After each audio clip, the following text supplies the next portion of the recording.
Chapter 76. It's a great white shark. Is that the man-eating shark? Pull it up quickly. Martin still didn't dare to take it lightly. He had to cut open the shark's stomach to confirm that it was the one that killed the person. So under Martin's command, the workers finally brought the several-ton great white shark ashore. Martin then gutted the shark himself. He didn't feel relieved until he found human skeletons in the great white shark's stomach. It's definitely this great white shark. Martin wiped the sweat from his forehead and said, "Great, the great white shark problem is finally solved." Brown couldn't help but breathe a sigh of relief. Although he felt a little sad looking at the bones in the great white shark's stomach, he knew that the great white shark was being dealt with. Otherwise, more people might die in the mouths of sharks. "Go get the mayor to come over and tell him the shark has been dealt with." Martin immediately asked someone to notify the mayor, and then came to Roca, who had just got off the boat. "Thank you, Mr. Roca, for this time."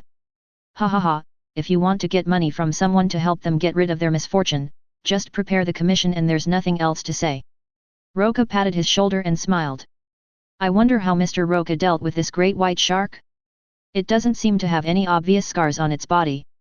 At this time, Brown came over and asked puzzledly. He checked the great white shark's entire body but did not see any wounds. "This is weird. You have to know that a great white shark of such a huge size has very strong vitality. Even if you get shot, you won't necessarily die immediately. What's more, there were no wounds. Don't ask me any more questions, I have my own way." Roca shook his head without explaining anything. Brown was a little disappointed after hearing this. If he knew that the shark was caught and smashed to death by Roca, he would be absolutely shocked and even unable to believe it. "Please rest assured, Mr. Roca, we will prepare the commission." Martin did not dare to be negligent at all. From the death of the great white shark, it can be seen that the man in front of him is definitely not simple. At this time, the mayor came over with a group of tourist attraction managers. "Is that the great white shark you killed?" The mayor was a greasy middle-aged man with a big belly, and the scenic area managers beside him all looked like profiteers. "That's right." Roca nodded happily. "Can you handle this shark by yourself?" A bald developer looked at him with a slightly disdainful look, obviously not believing that he could handle such a big shark by himself. This guy even looked at the beautiful women behind Roca with a lewd look, his eyes sparkling. Roca narrowed his eyes and looked dangerous. "I brought this great white shark back. Who else could have killed it if not me? Or are you planning to default on your debt?" The bald developer seemed frightened by his gaze, so he didn't say much, but his expression was still a little disdainful. "Haha, of course we believe that this great white shark was dealt with by Mr. Roca." The mayor laughed and reached out to pat him on the shoulder, but was dodged. The embarrassed mayor withdrew his hand and said, "Here's the thing. I think there are some problems with the price we discussed before. How about $50,000? What do you think? Do you think the great white shark has been dealt with, so you can act recklessly?" Roca knew this would happen. The mayor and the scenic area developers were all the same kind of unscrupulous businessmen. "How can you say that? You should know that it is very easy to deal with this great white shark. At most, we can just hire more people." The mayor continued to make sarcastic remarks. "It is indeed true that it is not difficult to deal with this great white shark. But it cannot be done in a short period of time." To put it bluntly, the mayor just wanted to cheat him. Police Chief Martin and biologist Brown on the side looked very unhappy. Even they did not expect the mayor to go back on his word. As soon as Martin opened his mouth to say something, he was glared back by the mayor. "You are so shameless. We clearly agreed that the commission is $100,000. Do you have any shame, you profiteers? You went back on your word after promising something. I will expose your shameless behavior. You'd better pay the 100,000 yuan commission honestly, otherwise the consequences will be much more serious than the great white shark." Tina, Heather, and the others became angry and dissatisfied after hearing what the mayor said. However, the mayor was very thick-skinned and simply ignored their words. There was even a pair of shifty eyes that kept looking at them. Request flowers, 0144022118 feel 0925204440. Of course you can just give me $50,000, but don't regret it. Roca's mouth corners slightly raised, revealing a strange smile. After saying this, he left with the girls. The mayor felt a little uneasy when he saw this, but he was very happy when he thought about the $50,000 coming into his account. The other side. Dear, are we just going to let it go? The more Tina thought about it, the angrier she became. After all, the other party was fickle and said one thing in public and another behind her back. It's simply shamelessness to the extreme. It was clearly agreed upon that the amount would be $100,000, but in the end it was reduced by half after the matter was resolved. In some ways, they do have some conscience, though not much. Roca stroked his chin and smiled. What? Are we doomed to suffer this loss? The Jessie is a person who is unwilling to suffer any loss, so she could not swallow this humiliation. When have you ever seen me suffer a loss? Roca couldn't help but roll his eyes. Hearing this, everyone immediately became interested, and they knew that he would definitely not give up. What are you going to do, dear? Heather asked after giving him a kiss on the cheek. That's easy, let me think. Just let Mary go. Roca currently has Mary Shaw, Alien Bugs and the nurses from Silent Hill. Among them, Mary Shaw was the most convenient one to take action. Well, let Mary Shaw take action. The women also agreed with his decision. So after a phone call, Mary Shaw drove over quickly. As for Roca and the others, they continued to play at the beach. After all, the beach they had booked had a 7-day usage period and they couldn't waste it. By the time Mary Shaw arrived, it was already evening. Mary Shaw, you already understand what's going on, go teach that mayor and those developers a lesson. Clear. After hearing this, Mary Shaw showed a weird smile on her face. As an evil spirit, she was really too lucky during this period of time. He even dared not to show his vicious side at home. Now that she had the chance to have some fun, she naturally wouldn't let it go. So the next day, news spread that the mayor and several developers had been frightened to the point of insanity.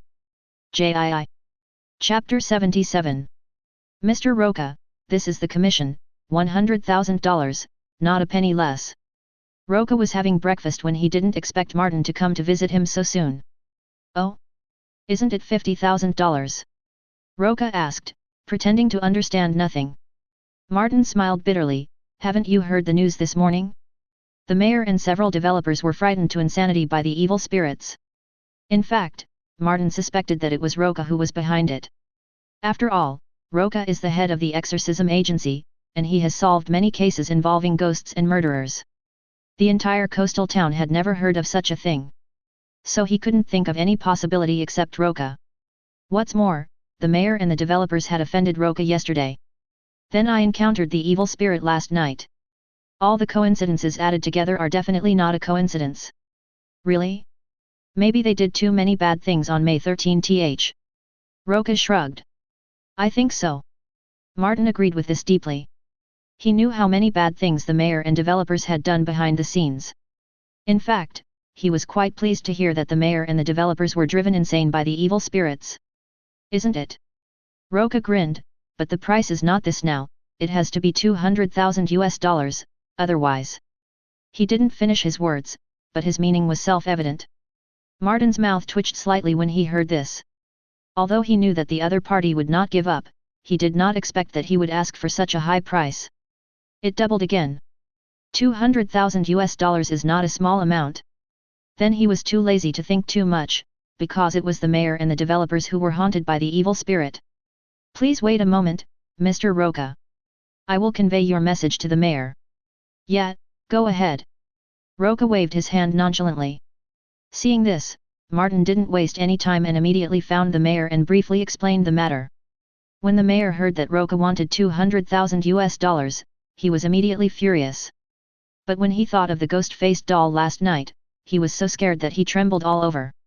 He had no choice but to agree, but the developers still had to pay for it. Soon Martin found Roca sunbathing on the beach with $200,000. Mr. Roca, the money is all here. Roca took off his sunglasses and turned to look at the bag of US dollars beside him, then put on his sunglasses without saying a word. Because. Ding!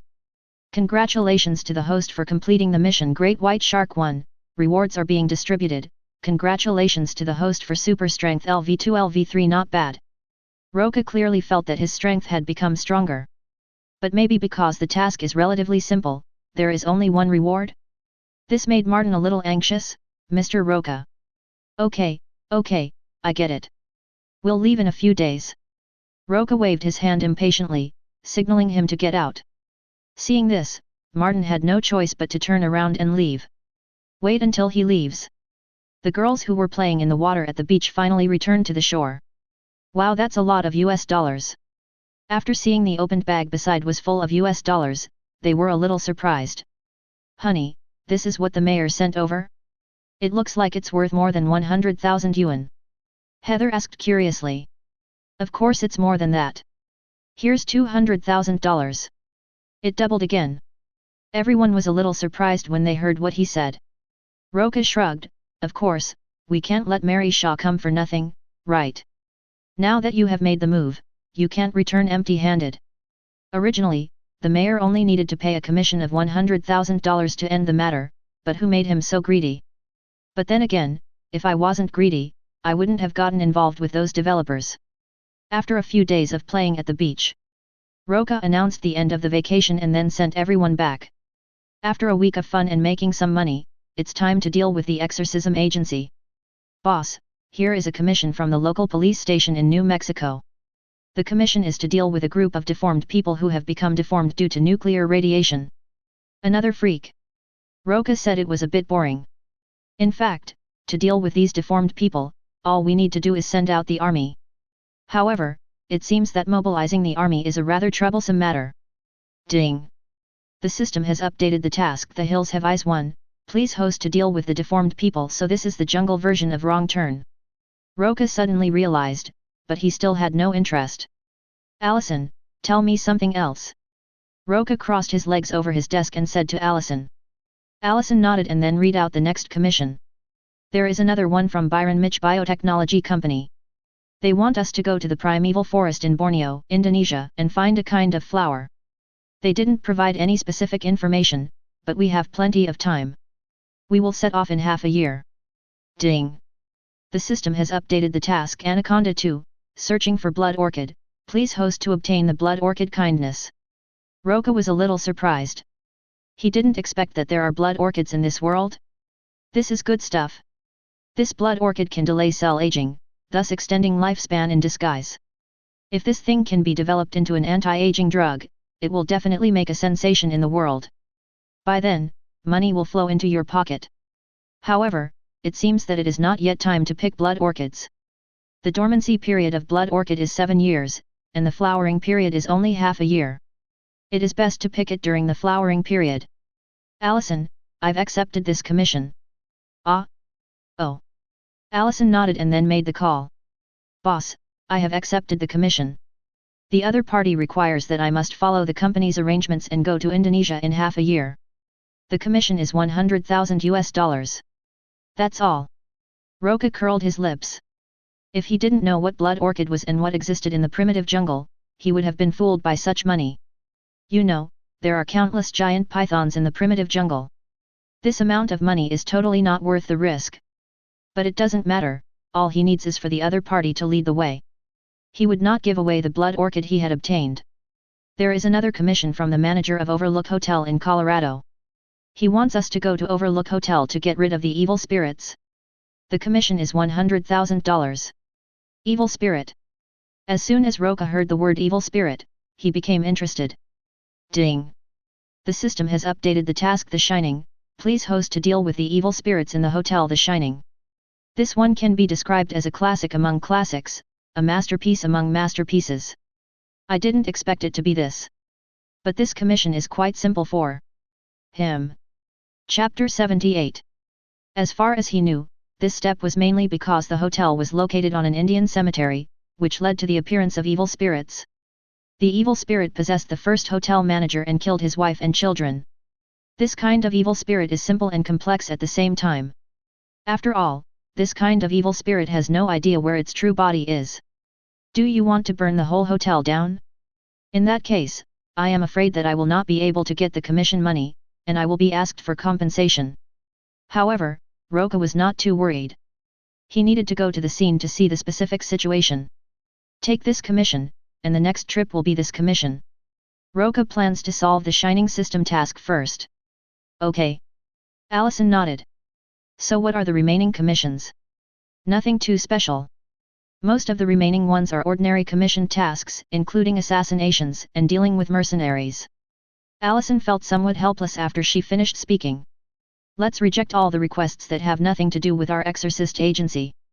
Roca was also a little speechless. Assassination mercenaries like 18 had come to his door. It seems that he has become too famous recently. This is also a good thing. Pack your things, we'll leave immediately for the Overlook Hotel in the Rocky Mountains of Colorado. Should I go too? Allison was a little stunned. She has always been reluctant to go to such scary places because they are too scary and she feels that her little heart may not be able to bear it. Although I think there won't be any problem with Roca's protection, of course, it's very far away. It would be boring to go there alone. But I don't really want to go. Allison still wanted to refuse. Come on, baby, don't you want to go on a solo trip with me? Allison remembered that everyone had their own things to do after returning from vacation, which meant that this time it was just the two of them going. This is very tempting. After all, this is a very rare opportunity to travel alone with Roca. Okay, then I agree. That's good. Roca kissed her on the face and then patted her butt. Go and get ready. You may stay for a few days this time. Allison couldn't help but roll her eyes at him. Then you have to protect me well. Don't worry, don't worry. What evil spirit dares to block my way? I will experience the burning of hell's flames in a minute. Roca didn't take the evil spirit of the Overlook Hotel seriously at all. It was just an evil spirit that could bewitch people. Even possessed humans can't do it. What's so scary about that? After hearing this, Allison felt relieved, and then she twisted her big butt to prepare happy clothes. After all, this trip is not short. It would take at least several days to get to the Rocky Mountains in Colorado and back. Oh, by the way, I need Heather to prepare the necessary research equipment for me. Roca remembered that a lot of research equipment was needed to make the super soldier serum. Get ready now so you can start researching when you come back. He immediately called Heather and asked her to arrange these things. By the time Allison was ready, he had finished his call. So the two of them went to the airport. The plane landed a few hours later. Then they rented a car and drove to the Overlook Hotel. However, the situation at the Overlook Hotel was not very good at this time. It was snowing heavily, the roads were muddy, and vehicles were moving very slowly.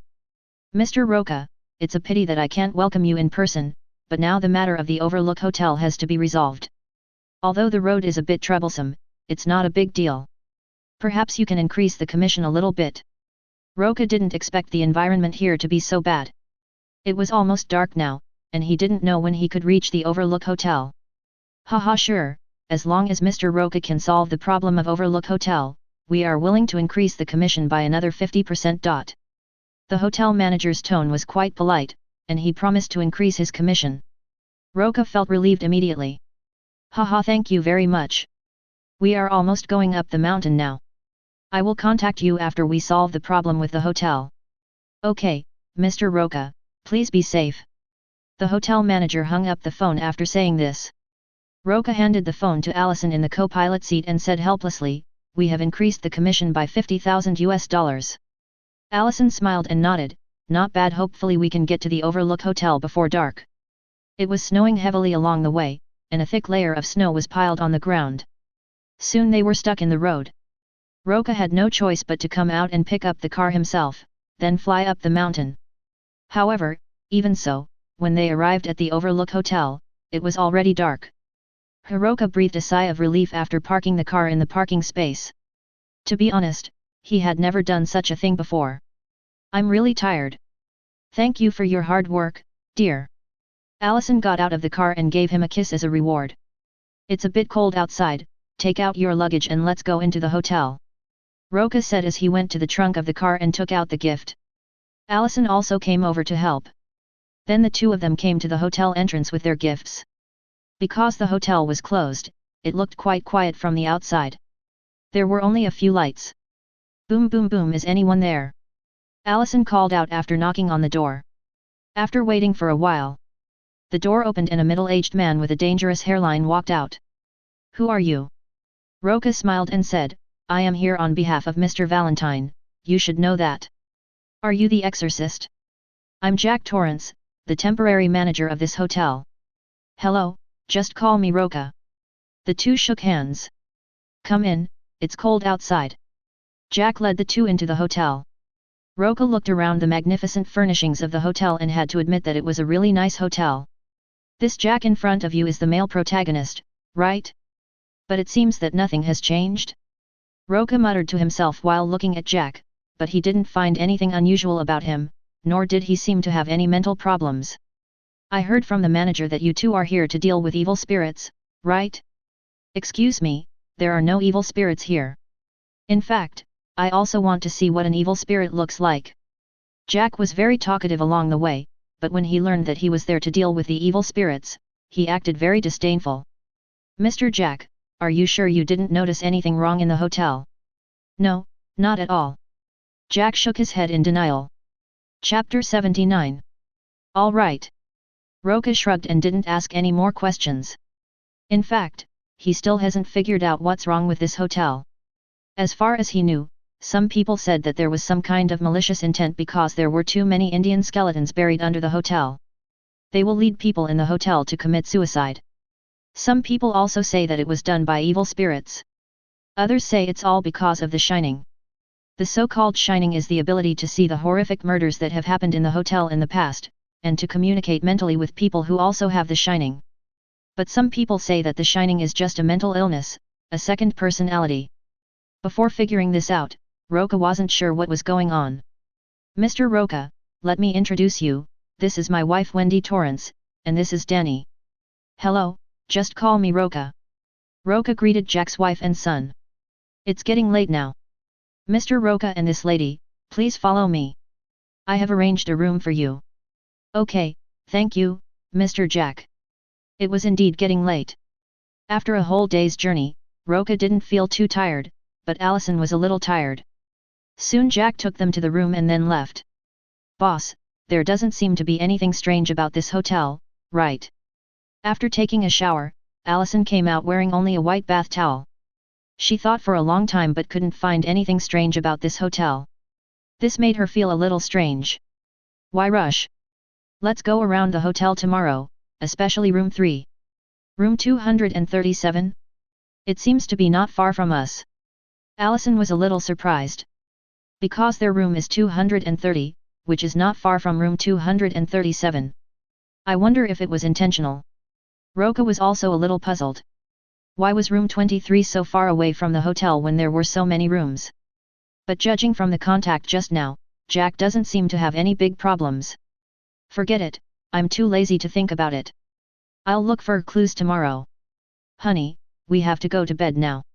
Well, I can only sleep. I'm very tired now. Allison slapped his mischievous big hand and couldn't help yawning. She is really tired today. All right. Roca smiled helplessly. It seemed that he had to behave himself tonight. The next day, Yayinka was awakened by a scream. What's wrong? After hearing Allison's voice in the bathroom, he rushed in. No, it's okay, it's just that the water is a little cold. I was planning to take a bath. Allison turned off the shower with some dissatisfaction. Cold? How come? Roca was a little surprised. Logically speaking, the water in the hotel shouldn't be cold. Even if we closed down, this wouldn't happen. As a result, he reached out and tried it, and found that it was indeed cold. Very strange, very weird. Weird. Allison was a little scared when she heard this. Don't worry, it's okay. We will solve the problem in this hotel today. Roca doesn't plan to live here permanently, so he has to solve the problem here as soon as possible. So the two of them got dressed and went out. Mr. Roca. I just ran into Jack when I went out. Mr. Jack, it's so early. Roca greeted him with a smile. Yes, because I have to inspect the hotel. As the manager of the hotel after it closed, Jack's job was to ensure that everything was safe in the hotel, and patrolling was naturally part of his job. By the way, you may need to take care of breakfast by yourselves. There are ready-made ingredients in the restaurant. It's okay, Mr. Jack, go ahead and do your work. Roca waved. Seeing this, Jack turned and left. Boss, why do I feel like there's something wrong with this Jack? After seeing Jack leave, Allison showed a puzzled expression. Didn't you say yesterday that it was okay? I don't know, but I feel like there's something wrong with him today. Allison couldn't say anything, but she just felt that there was something wrong with Jack. Never mind that, go get some food first and start investigating the hotel. Roca didn't take it seriously and took Allison to the restaurant. There are still many ingredients stored in his system space, so it is safer to use your own when going out. After they had breakfast, I happened to meet Danny, a kid riding a tricycle. Hello Danny. Allison greeted Danny with a smile. Danny was relatively silent. He just looked up at the two of them without saying anything. Danny, have you noticed anything strange happening in the hotel recently? Roca asked with a smile after squatting down and ruffling his blonde hair. Danny nodded dully. What is it? Can you tell us? Allison said, handing him a chocolate bar. Danny didn't take the chocolate, but said. I saw a lot of blood and 2 girls. A lot of blood? 2 girls. Allison looked at Roca in confusion. Roca thought about it thoughtfully. The blood that Danny mentioned was probably the scene he saw in the hotel through The Shining. As for the 2 girls, or twin sisters, they should be the 2 daughters of the previous hotel manager Delbert Grady. But was Danny imagining things, or did he really see a spirit? After all, no one knew what Delbert Grady's daughter looked like. Danny. At this time, Danny's mother Wendy came over, and when she saw Roca and Allison, her face was obviously a little strange. Ms. Wendy, may I ask you some questions? Roca guessed that Jack's wife should know something. I don't know. Wendy pulled her son over and prepared to leave, seeming to be afraid of something. Zhuang is good, Ms. Wendy, you have to think it over carefully. We are here to deal with the evil spirits in the hotel. You may not believe in the existence of evil spirits, but this concerns your husband. Wendy stopped immediately after hearing this. Well, I can tell you what I know. When it comes to her husband Jack, Wendy is no longer calm and decides to tell everything she knows. In the living room, Wendy recounted everything that had happened to her family in the month since they moved into the hotel. In fact, she was against moving to this hotel from the beginning, but there was no way. Jack's career suffered a setback and he had to have this job. Later, after moving to the hotel, her husband Jack seemed to have become a different person without her noticing. Not only did he yell at her, but his behavior also became strange. That's not right. Wasn't Mr. Jack quite normal when we came here yesterday? Allison asked with some confusion. Chapter 80. When I saw Jack yesterday, I couldn't tell there was anything wrong with him. I don't know, maybe it's because I saw a stranger. Wendy shook her head and was not very clear about this matter. Okay, Ms. Wendy, I have a general idea of the situation. Your husband Jack has indeed undergone some unknown changes since he moved into this hotel. This may be related to the evil spirit in the hotel. As long as it is resolved, your husband should be able to return to normal. Thank you very much. When Wendy heard that her husband could be transformed back, she couldn't help crying and thanked him. After leaving the room, Roca crossed his arms and kept recalling the plot. He found that what Wendy said was almost the same as the plot of the movie. Jack's personality did change drastically after he moved into the hotel, but there was no sign of him being possessed by an evil spirit. It was more like he was being guided by some evil force to his dark side. But in front of outsiders, he would show a very normal side. Forget it, let's go to room 23 and take a look. All the mysteries point to room 237, so we have to go to that room first. Soon the two arrived at room 237. Baby, wait outside for a while. I'll go in and take a look. Roca said as he opened the door. 123 Unexpectedly, room 237 did not seem to be locked. Be careful. Allison said with some concern. Kindness. Roca nodded and strode into room 237.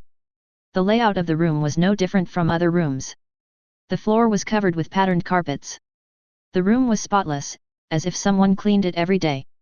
This is rather strange. Logically speaking, this room should have been unoccupied for a long time. It can't be that clean. Roca looked at every corner of the room and finally came to the bathroom. Draw back the bathroom curtain. What surprised him was that there was a naked woman taking a bath in the bathtub. Boss, are you okay? Outside the door, Allison saw that there was no movement in the room, so she shouted with some concern. Fine. Roca responded loudly, then looked at the naked woman with interest. The woman seemed to have noticed his arrival, so she stood up from the bathtub and walked towards him in a swagger. The woman saw him smiling brightly, and then slowly approached. If an ordinary person saw this scene, he would definitely not be able to control himself and would want to do something. But Roca is no ordinary man. Just as the woman reached out to touch him, the flames of hell suddenly appeared. After a terrified scream, the woman burned by the flames of hell disappeared instantly. "Boss, are you okay?" At this time, Allison outside the door asked loudly again. Apparently she heard the strange woman screaming. "It's okay, there was just a vengeful spirit, it's been dealt with." Roca said this and came out of room 237. "How is it? What happened in there?" Allison couldn't help but breathe a sigh of relief when she saw him come out. "I now understand a little bit what happened in this hotel," Roca said with a smile on his face. "What happened?" Allison still looked confused. "It's very simple. The woman I saw in the room just now should be the woman who committed suicide in room 237 as rumored. She was transformed into an evil spirit by some force and has been staying in room 237 ever since.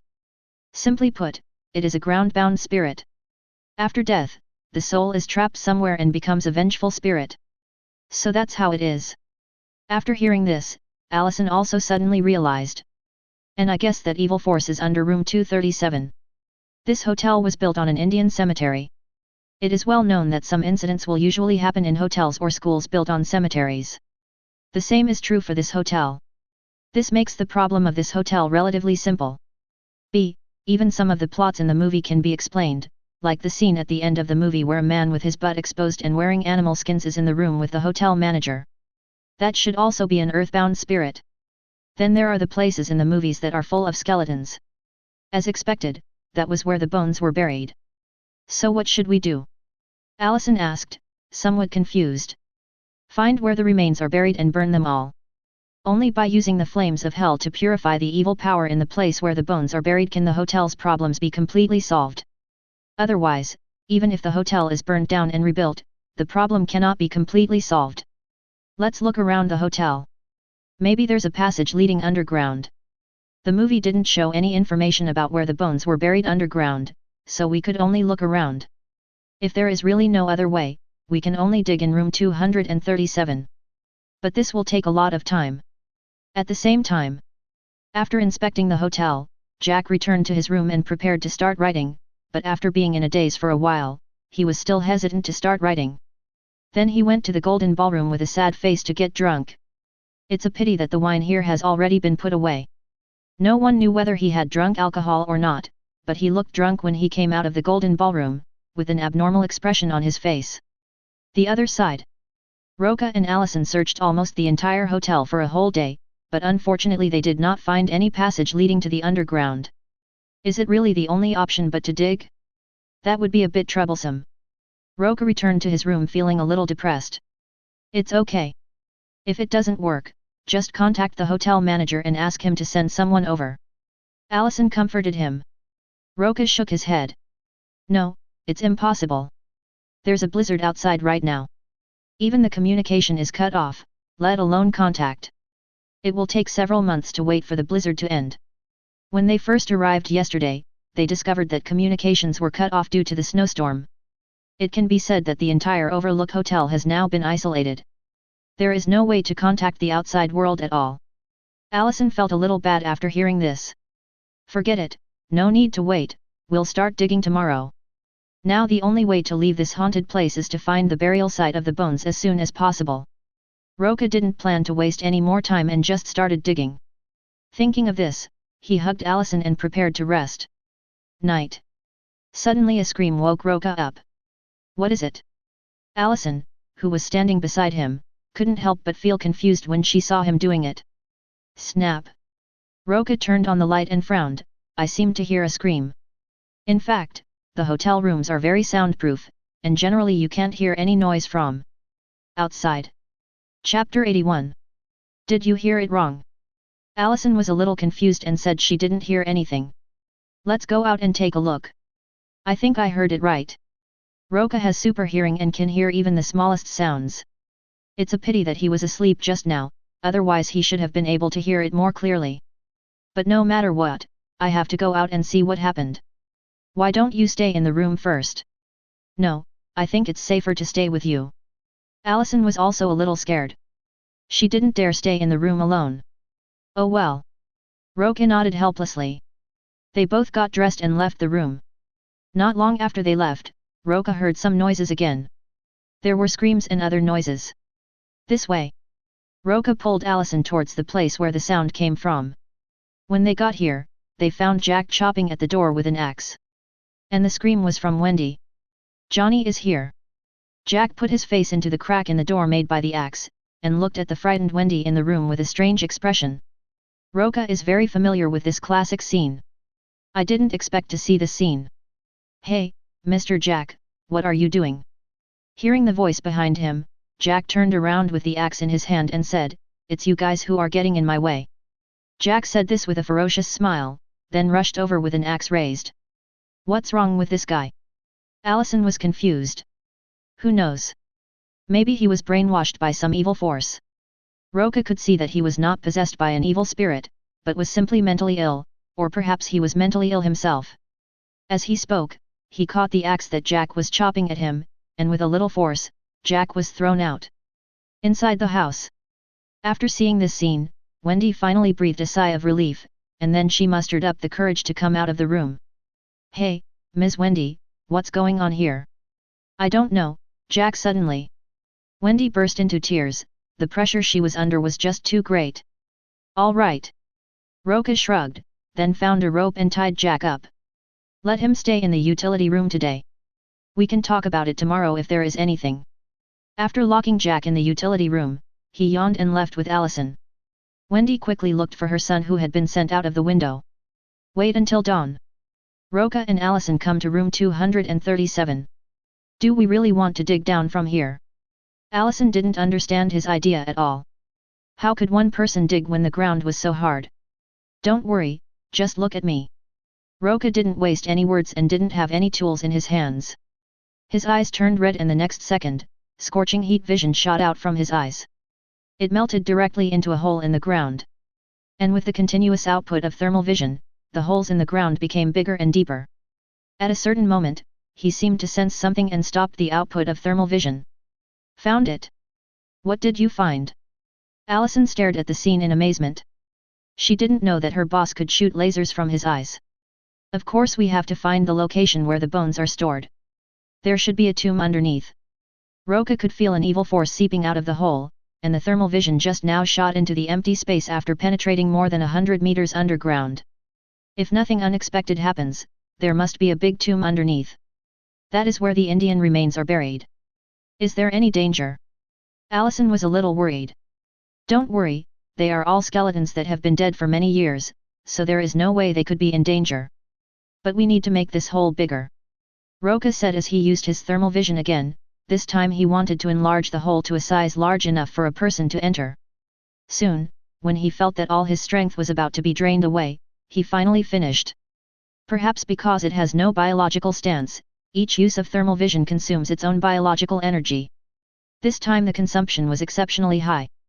Are you okay? Allison was a little worried about him. It's okay, I'll recover soon. Roca shook his head. He could still hold on to this extent. Then be careful when you go down. Clear. Without further ado, Roca flew directly down from the hole. After sinking about 100 meters, we came to an empty place as expected. Take out the flashlight and shine it there. This place is indeed somewhat similar to a scene in the movie, with skeletons lying all over the place. It doesn't look like a burial site, but more like a hiding place. Then for some reason he couldn't get out and ended up starving to death in there. It seems that we just need to burn this place clean. Roca didn't waste any words, and the flames of hell continued to spread from under his feet. It only took a moment to cover the entire tomb. The terrifying evil forces were turned into nothingness under the burning of the flames of hell. It was not until half an hour later that Roca finally flew up. Boss, how is it? Seeing him come back, Allison immediately showed concern. There is indeed an evil force down there, but it has been dealt with now. Roca couldn't help but breathe a sigh of relief after he finished speaking. This mission is really not easy at all, it is even more troublesome than dealing with the alien bugs before. The key is that the remuneration is also relatively low. But there's nothing more to say now that things have come to this. Then can we leave now? Allison also didn't want to stay here. Everything here made her feel uncomfortable. Of course, but I'd better go see Jack first. Roca is curious, now that the source of the evil power has been eliminated, will Jack recover? After a moment, the two came to the warehouse where Jack was imprisoned. Ms. Wendy, please open the door. The source of the evil power has been eradicated. Perhaps your husband has recovered. Really? Thank you so much. Wendy thanked him gratefully and then opened the door of the warehouse. I saw Jack sitting on the ground leaning against the wall, motionless, and no one knew what he was thinking. Graham. Wendy whispered her husband's name. It took Jack a while to react, but his mental state did not look very good. In fact, he had serious mental problems. Under the influence of the evil force, he became suspicious by nature and even turned into a murderer, wanting to kill his wife and son. Now that the evil force is no longer affecting him, he still hasn't recovered. This mental state cannot be recovered in a short time. Chapter 82. Maybe you could get him a psychiatrist. Roca could do nothing to help. Thank you, thank you. Despite this, Wendy still thanked him sincerely. Although the situation is terrible, at least my husband still has a chance of recovery. The snowstorm subsided a lot in the afternoon. Roca and Allison left in the heavy snow. As for Wendy and the others, if they want to leave, they can only wait until the snowstorm is over. Boss, the hotel manager said they have to wait until the snowstorm is over to confirm the situation inside the hotel before settling the commission. They have also decided to double the commission. $300,000? They still have some conscience. This mission was the most troublesome one Roca had ever encountered, with both natural disasters and digging holes. This is probably the first time in history that thermal vision has been used to dig a hole. It only took one day, 753, to get here. But there is naturally no need to be so anxious when you go back. Roca took Allison on a trip like they were on a honeymoon, and even went directly to neighboring Paris. My dear, you are so biased. You actually took Allison on a honeymoon alone and went to Paris. Tina, let me explain. I heard there are vampires here, so I came to take a look. Vampires? Can you come up with something more believable? Of course. No, I mean there might really be vampires here. Okay, at worst I can just take you out to play alone next time. Dear, this is what you said. I have recorded it. Okay, I'll say it. Roca helplessly discovered that he seemed to have fallen into a trap, but it was not a big deal. Tina also hung up the phone after getting the promise she wanted. Boss, do you think there are really vampires here? Allison drank red wine and looked at the crazy people in the bar's dance floor, but she didn't find anyone who looked like a vampire. There should be. The old man on the plane shouldn't be lying to us. What happened was that when Roca was chatting with an old man on the plane, after Roca introduced himself as an exorcist, the old man revealed that there were said to be vampires in Paris. The two of them appeared here in order to catch a vampire as a collection. Roca still believes in the existence of vampires. After all, this world even has Jason and alien bugs, so it's not surprising that there are vampires and werewolves. Among American horror movies, there are quite a few horror movies about vampires and werewolves. Boss, do you want to be a vampire? After not seeing any vampires or werewolves for a while, Allison looked away. In fact, she doesn't like the noisy environment of the bar. If it weren't for Roca, she wouldn't have come here at all. Of course not. Roca couldn't help rolling his eyes. As far as I know, vampires can't see the sun, otherwise they will be burned to death by the sun. Although they have an endless lifespan, the disadvantages are too great. It's very easy for humans to deal with vampires. All they need is ultraviolet rays. It would be wonderful to have an endless life. Allison still has a great admiration for the endless lifespan of vampires. What? You want to be a vampire? Roca raised an eyebrow. No. Allison thought about it and shook her head. She didn't want to become a monster that couldn't see the light just for the sake of her life. In fact, vampires are not immune to sunlight.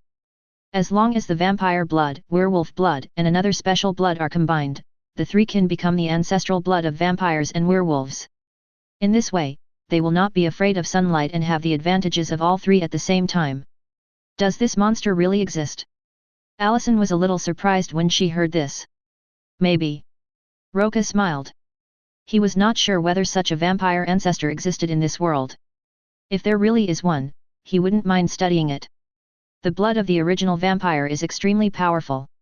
Not only does it have no weaknesses, it also possesses the powerful strength of both vampires and werewolves. The most important thing is endless life. This alone is enough to attract the covetousness of countless people. Let's go back and rest. If we can't find any vampires or werewolves, we have to go back. Tina and the others are very tight-lipped. Roca stood up and stretched, then left the bar with Allison. However, just when the two were about to reach the hotel. But he was blocked by two people who looked like thugs. The man with a crew cut at the head whistled at Allison and said with a lewd smile, "Beautiful girl, do you want to play with us?" Another black youth also echoed, "It's fun to be with us, it must be more exciting than your boyfriend." Hearing the teasing, Allison shrugged her shoulders and was not angry at all. Instead, she felt pity for the two people. "Honey, they want to play with you," Allison said in a coquettish tone, hugging his arm. "Then let's play with them." Roca grinned, "Tell me, how do you want to play?" Seeing that the two were not angry at all, they looked like they were laughing at the joke. The man with a crew cut and Xiao He were immediately unhappy. "Boy, I advise you to leave your girlfriend behind and get out of here in disgrace, otherwise I don't mind teaching you a lesson." Xiao He clenched his fist as he spoke, the threat he meant was self-evident. "Really? I want to see how you teach me a lesson." Roca looked at the two of them with interest.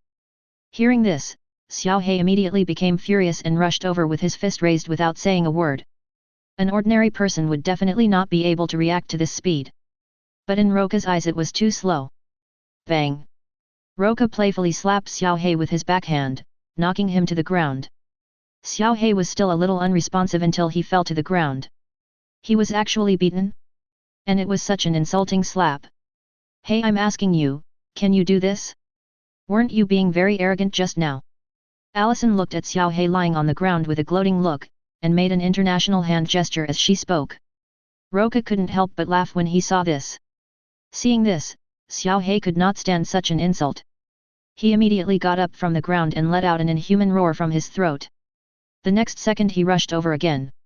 This time, not only the speed but also the strength has been significantly improved. The power is good, but it's still a little too weak. Roca reached out to catch Xiao He's fist, then threw it away with his backhand, smashing over trash cans on the roadside. The filthy garbage covered his face directly, and Xiao He couldn't bear it anymore. Ouch! After he howled, his body underwent a drastic change. Not only did his height become more than 2 meters tall, but his body was also covered with grey fur, and his head turned into a wolf's head. This little black guy is actually a werewolf. Chapter 83. Oh my god, boss, did you see that? He has turned into a monster. Allison was also shocked by the scene. She didn't expect that he was fine just now, but how could he turn into a monster when he got angry? Who are you trying to scare? Stupid, this is a werewolf. Roca was speechless at her words. In fact, he had already noticed something when he was in the bar. Especially after they mentioned the matter of vampires and werewolves, several eyes were fixed on them. Until I left the bar. The person who was targeting them finally showed up. I didn't expect it to be a werewolf. It seems that what the old man on the plane said was right. There are indeed vampires in Paris, and there are a lot of them. 2 werewolves were hung out in any bar. Allison shrugged, imitating his example. Okay, a werewolf is a werewolf, but can you do it, boss? Okay, I'll tell you when I get back. Roca turned and looked at her with a smile.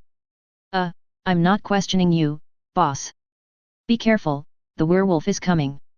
Le-18SEN looked around and then gave a reminder. After the werewolf completed its transformation, it howled, then jumped up and pounced over. This move of a vicious wolf pounces on its prey with such force that it seems to tear Roca to pieces. Let me try your strength. Roca was not in a hurry to deal with the werewolf. He wanted to test how powerful the werewolf was. So he just punched him directly. Aooo. The next moment, the little black werewolf screamed and flew backwards. And there was a crisp sound of bones breaking. It was obvious that Xiao He's arm had been broken. Sticks. Roca looked at Xiao He who was wailing with some astonishment. I thought he would be very powerful after transforming into a werewolf, but it turns out he only weighs about 2 or 3 tons. It is equivalent to the power of 2 or 3 Tyson punching at the same time. It is indeed very strong for ordinary people, but it is still too weak in front of him. No wonder he broke Xiao Hei's bone without much force in that punch. Who are you? The man with a crew cut on the other side was originally watching the show, but when he saw Xiao Hei transformed into a werewolf and was knocked crippled by a single punch, he immediately realized that the man in front of him was definitely not an ordinary person. For a moment he bared his teeth and transformed into werewolf form. Another puppy. Roca's mouth curled up slightly. Just as he was about to deal with him, he was shocked to find that the werewolf transformed by the buzz-cut man actually left his companions behind and ran away without saying a word. Boss, you're not going to chase me. Seeing the werewolf running away, Allison immediately reminded. Of course we have to chase it, but let's catch this little puppy first, there's no need to rush. In fact, if Roca took action, the werewolf would not be able to escape at all. He let the buzz-cut werewolf go on purpose. The purpose is naturally to find more werewolves or vampires. Besides, he still doesn't know the origins of these werewolves. Take out the monster containment device and put the werewolf in it. Roca took Allison and followed slowly. With super hearing, the werewolf with a buzz cut couldn't run away at all. After a moment, the two tracked the werewolf to a sewer entrance. Boss, do we have to go down? Smelling the stench of the sewer, Allison couldn't help but frown. How about I take you back first?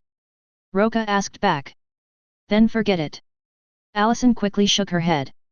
Compared to the unpleasant smell in the sewer, she still wanted to be with Roca. I'll give you a mask. Roca took out a mask from the system space and handed it to her. Boss, you are so nice.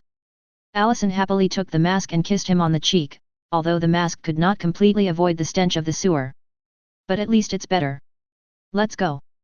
Roca also put on a mask and opened the manhole cover, holding Allison and crawling down.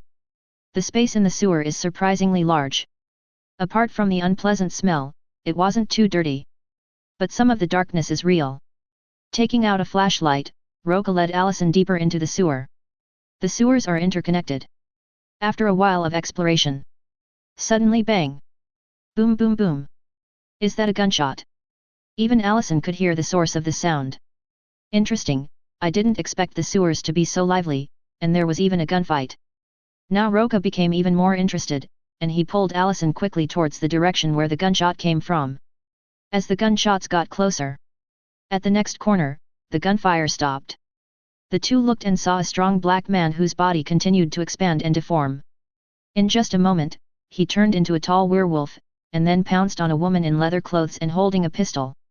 The woman in leather jacket was agile and kept moving in the narrow sewer, dodging the werewolf's attacks while firing her gun continuously. Bullet after bullet hit the werewolf's body. It's just that the werewolf's body recovery ability is very strong, and even being shot does not affect its combat effectiveness at all. It was at this time. Several more werewolves appeared in the passage on the other side and directly surrounded the woman in leather clothes. Although the woman in leather jacket was agile, she gradually showed her disadvantages when surrounded by 5 or 6 werewolves. Especially after the pistol ran out of bullets, he was injured one after another by the werewolves. Boss, do you think that woman is a vampire? Allison, who saw this scene, asked in a low voice with some curiosity. Stories about vampires and werewolves are circulated everywhere, and the only ones who can fight werewolves nowadays must be vampires. It should be. Roca's mouth corners slightly raised and he revealed a bright smile. He already knew who the woman in leather clothes was. If nothing unexpected happens, it is the most beautiful vampire in history, Selena, played by Kate Beckinsale. He will not mistakenly remember the black leather jacket and the beautiful and cold face. In other words, ding! The system has updated the task Underworld 1, please integrate the forces of vampires and werewolves. His guess turned out to be correct. Underworld is the most classic movie about vampires and werewolves, especially the most beautiful vampire Selena in front of us, whose appearance is no less than that of Allison and Heather. It is even better in temperament. It's hard to forget. And the system task is to let him integrate the forces of vampires and werewolves? This is quite interesting. It was at this time. Selena fought and retreated, and her direction was actually towards Roca and the others. At the same time, both sides discovered Roca and Allison. Selena couldn't tell friend from foe, so she was hit hard by the werewolves and flew out. Seeing this, Roca stopped watching and quickly caught Selena. What's very strange is that although as a vampire, it has no temperature, it still emits a very pleasant fragrance. Are you okay? Roca smiled as he looked at Selina in his arms. For a moment, Selina also smelled a very pleasant fragrance. It was the vampire's desire for blood, especially Roca's blood, which was different from that of ordinary people. The attraction to her is also very great. But if you don't get close, you can't even notice it. Chapter 84. Of course, this vampire lady, there is no need to be so surprised when she meets a human. Roca looked at her cold and beautiful face full of surprise and couldn't help but grin. Selina frowned when she heard this. Humans actually knew her identity as a vampire, and were not afraid at all when seeing the battle between vampires and werewolves. Who exactly is this human being? However, there was no time to think, the werewolves rushed over again. Selina was about to move, but found that her waist was held by the man in front of her and she couldn't get free at all. Of course, this was also because she didn't want to hurt the man in front of her too much. After all, this man saved her once. However, seeing the werewolf getting closer, she became a little anxious. Before Selina could finish her words, the Japanese werewolf pounced on her. In just the blink of an eye, the werewolf's bloody mouth was right in front of him. But the next moment, it flew backwards howling like a puppy that was beaten, and it was even faster than when it came. Then it was installed on the wall of the sewer and could not climb up. When? Selina's pupils suddenly shrank. She didn't even see what was going on. Roca admired her expression with great interest, and this time he deliberately slowed down his movements. He was seen holding Selina's soft waist with one hand, grabbing the claws of the attacking werewolf with the other hand, and then smashing at several other werewolves. In a matter of seconds, all the other werewolves that attacked were knocked down by the sun. This dramatic scene made Selina's eyes widen. How is this possible? She actually saw a human being playing with 5 or 6 werewolves who were chasing him like puppies. It only took a few strikes to knock all the werewolves down. Is this too strong? I'm afraid even if the vampire elder came, he wouldn't be able to do it so easily. Who are you? Selina tried to break free from his embrace, but found that she couldn't get away at all. The big hand around her waist seemed to have infinite power to bind her. An ordinary human. Roca replied with a shrug. Hearing this answer, Selina couldn't help but roll her eyes. To be able to knock down so many werewolves in an instant, he was just an ordinary human? Who believes it? Boss, I think you can let go of her waist. At this time, Allison said with a dim look. Oh, sorry. Roca seemed to realize it belatedly and finally let go of Selina's soft and slender waist. Selina took 2 steps back and looked at him warily. Hey, why are you looking at me like that? If I wanted to do something bad to you, do you think I could get away? Roca rolled his eyes in dissatisfaction. What do you want to do? Selina was not confused by his words and asked with caution. I didn't mean to do anything. Why are you so nervous? We just followed the werewolves here and happened to see the fight you saw. Since everything is all right, I'll leave first. Selina turned around and walked away as soon as she heard it. She was not sure whether the man in front of her was a friend or an enemy, and what his purpose was. She must report this matter. Until Selina disappeared around the corner. Boss, are you really going to let her go like this? Allison looked at him strangely. Knowing her boss, she knew he would never let go of such a beautiful vampire. Even if they don't have any intentions, they will definitely be caught and put in the monster containment device, right? Aren't they in Paris to catch vampires and werewolves? What about that? Roca didn't have any self-awareness at all, nor did he think there was anything wrong with letting Selina go. This matter is not over yet. There's no rush. This is not right. This is not like your style, boss. Allison muttered. Roca slapped her on the buttocks. Don't worry, she can't run away, and neither can you. I remember you said I can't run away, right? No. Allison shook her head in fear. When I'm at home, I feel like I'm in heaven every time when I have someone to share the heat with. Especially now. In fact, she had experienced the feeling of fainting every time along the way. Not fun at all. The next evening. Boss, come back soon, don't let that BCH fool you. Bang. What are you talking about? Do I look like that kind of person? How could a mere vampire be so fascinating to me? Roca slapped Allison on the butt, then put on his clothes and left the room. During the day, he had already investigated the location of Michael Cowan, the protagonist of Underworld 1. If he wanted to intervene in the battle between vampires and werewolves, he had to start from this direction. However, as soon as he left the hotel, he heard something not so good. Not good. Roca quickly returned to the hotel. Yet at this time, the whole hotel was in chaos.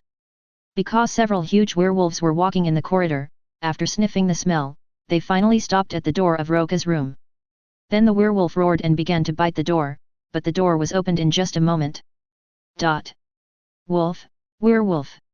Allison got up to check the situation and her face suddenly changed when she saw the werewolf standing at the door. She wanted to escape, but it was too late. The moment the werewolf saw her, he opened his bloody mouth and pounced on her. Roca! Allison screamed. Hey, here I come! At this moment, Roca's body smashed through the wall and grabbed the neck of the werewolf that pounced on Allison. Snap! With just a little force, his neck was crushed. How dare you, a bunch of brats, come to my house! Roca really didn't expect that the werewolf would come to his door. It seemed that what happened last night had attracted the werewolf's attention, and he also targeted them for revenge. In that case, there is nothing much to say. One of the werewolves suddenly howled, and then all, Li Qian's, werewolves pounced over. Court death! Roca, who was somewhat angry, raised his hand and punched a werewolf coming towards him, blowing his head off, causing brain matter and blood to splatter all over the ground. Then he grabbed another werewolf's claw and used it as a weapon to smash the other werewolves. Boom boom! For a moment, there was a wailing sound in the whole room. In just a few breaths, Roca violently killed all the werewolves. Although werewolves have strong physical recovery abilities, they are only afraid of silver bullets. But it is absolutely impossible to recover after your body is beaten into a pulp. Are you okay, baby? Seeing that all the werewolves were dealt with, Yaoka turned around, hugged Ellie in his arms and comforted her softly. I'm fine. I knew you would come back, boss. Allison wasn't too frightened, after all, she had been through so many things before. Besides, she knew that Roca would come back at the critical moment. Chapter 85. It's okay, it's okay. Roca couldn't help but breathe a sigh of relief. These werewolves were so insidious and cunning that they attacked Allison as soon as he left. If it weren't for his super hearing that enabled him to hear some of the noise, these werewolves would have really succeeded. At the same time, he also realized how arrogant the werewolves in the Paris area were. How dare they launch an attack in public? It's so arrogant. It's no wonder that the system's task is to integrate the forces of these two parties, rather than kill them all. It was at this time. He suddenly noticed some movement, and he flashed to the window and reached out to grab the person behind the window. I'm so sorry, the man who was caught cried out in pain and spoke quickly. Only then did Roca see clearly that the person hiding behind the window was actually Selena, and her hand was grabbing right on delay. No wonder she cried out in pain. Terribly sorry. Roca let go of his hand somewhat awkwardly. Why are you here?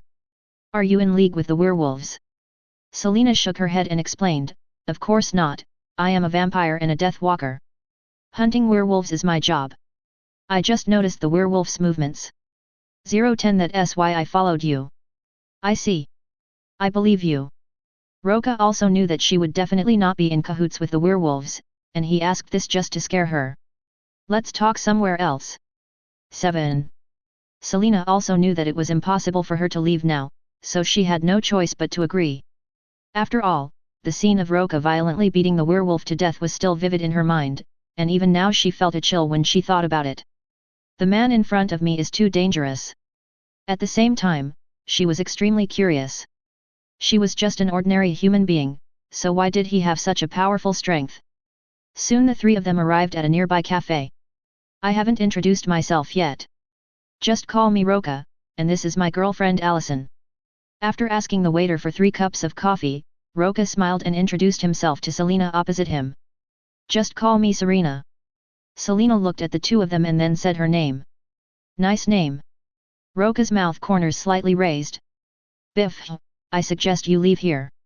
Selena said seriously, if you offend the werewolves, they will try every means to cause trouble for you. I'm not afraid. Even if you're not afraid, what about your girlfriend? Serena said as she looked at Allison beside her. Roca shrugged, then smiled at Allison and said, well, maybe we should send you back now. Boss, are you afraid that I will disturb you from picking up girls? Allison couldn't help but roll her eyes. Ahem, what are you talking about? Roca was a little speechless. Wouldn't it be more difficult to deal with Serena if he said this? This girl actually caused him trouble. It has to be sent back. I'm doing this for your safety. If I hadn't discovered it earlier today, those bastards would have succeeded. Just look at how dangerous it would have been. Roca's argument makes perfect sense. Yes, boss, whatever you say is fine. Allison knew him too well, and it was obvious that he thought she was in the way, so he wanted to drive her away. But she didn't have any resistance. She knew Roca too well. This guy won't release the eagle until he sees the rabbit. Now that he has set his eyes on this female vampire, he will definitely find a way to get her. There is no need to stop it. After all, there are so many sisters in the family. Ahem, it's settled then. I'll send you back tomorrow. Roca made the decision immediately, and secretly thought that the girl was sensible. By the way, Miss Selena, can you tell me about werewolves and vampires? I can tell you about werewolves. Serena obviously didn't want to reveal any information about the vampires. This is quite normal. After all, in the eyes of outsiders, vampires and werewolves have always been very mysterious legends, unknown to outsiders. Okay, then let's talk about the werewolves. Roca nodded and didn't make things difficult for her. Ever since the war between the vampires and the werewolves hundreds of years ago, when the werewolf leader Lucian was killed, the werewolves have been hiding like rats in the sewers. There are still many werewolves secretly active in Paris. Werewolves are very vindictive and will not forget you. They will follow your scent to find you, so I advise you to leave here quickly.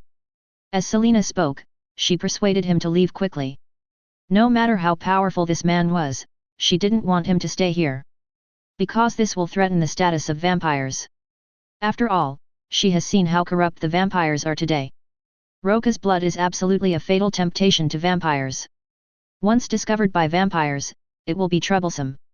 It would be good if the vampire elders could get rid of this man by then. If it cannot be solved, it will be a disaster for the vampires. Don't rush to chase me away. I'm still very interested in vampires, especially Miss Selena. I wonder if you can leave your contact information and invite me out for coffee next time. Roca is a man who won't release the eagle until he sees the rabbit. Besides, he naturally wouldn't leave easily since the system tasks were not completed. Selena seemed to have noticed this as well, and immediately sighed helplessly. After chatting for a while, both parties left.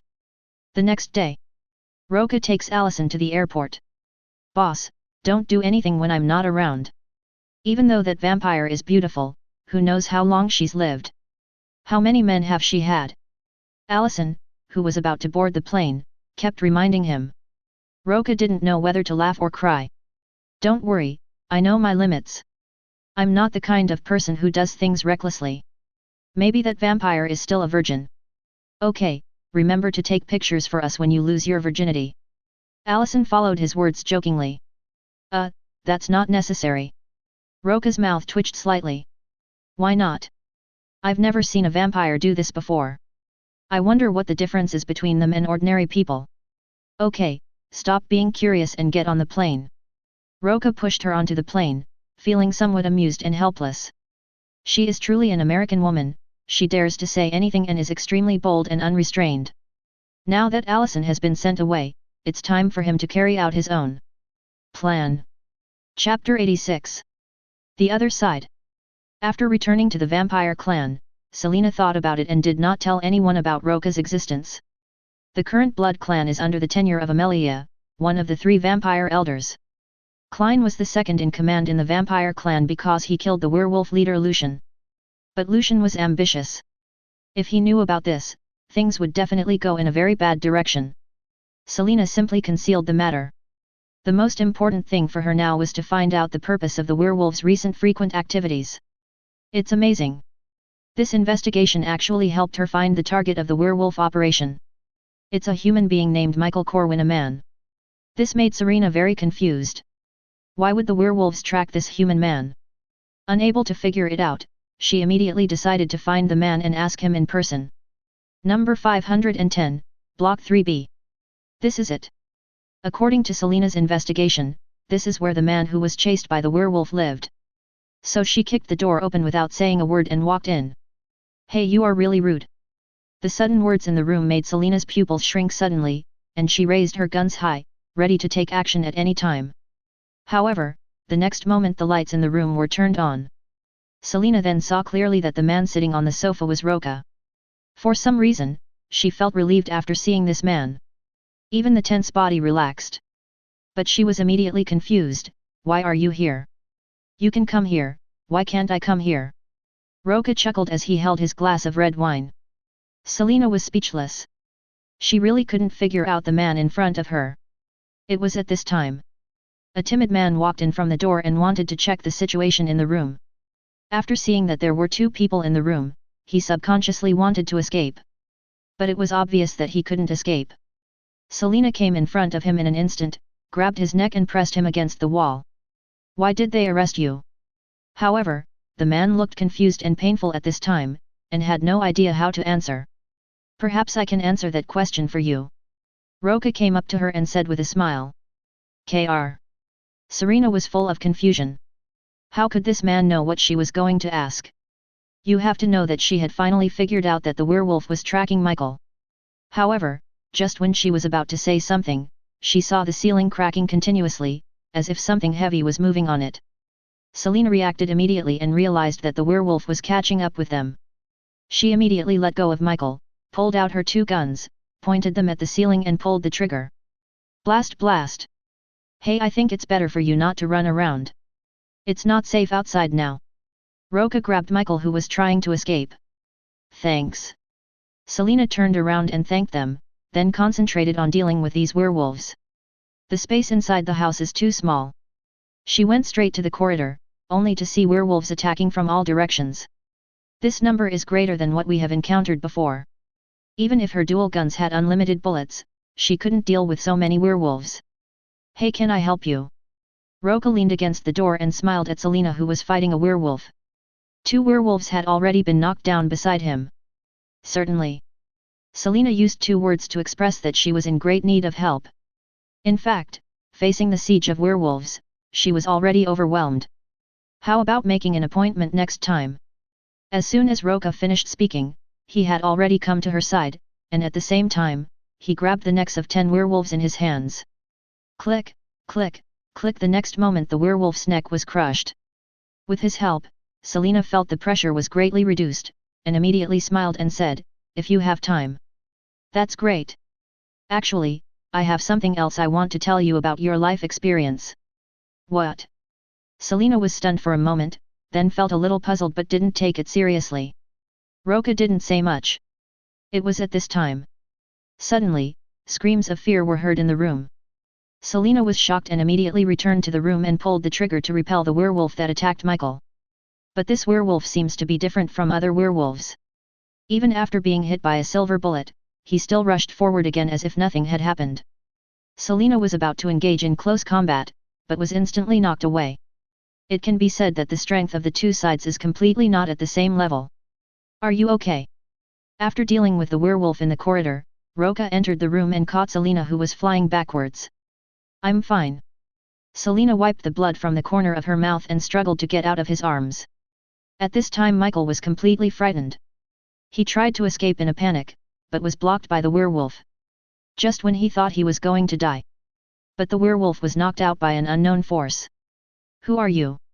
The werewolf originally thought that Roca was a vampire, but until now he suddenly realized that the person in front of him was not a vampire because there was no smell of a vampire on him.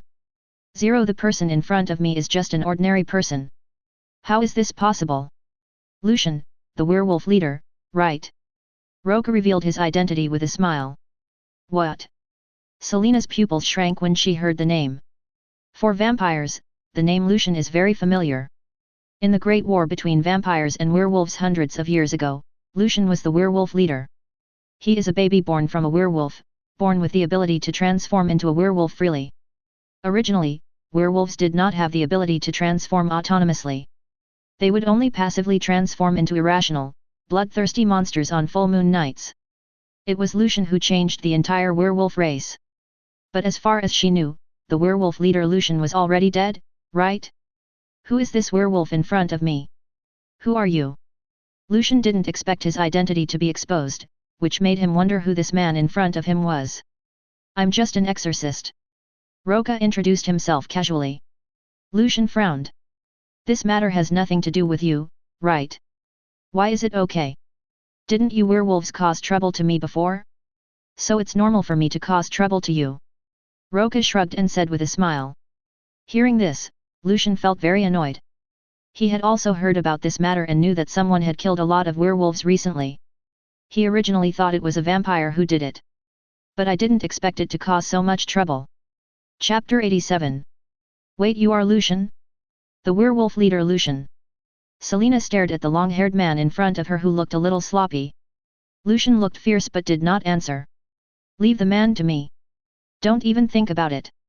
Although she didn't know what the werewolf wanted to do with the man named Michael, she would not let the werewolf succeed no matter what.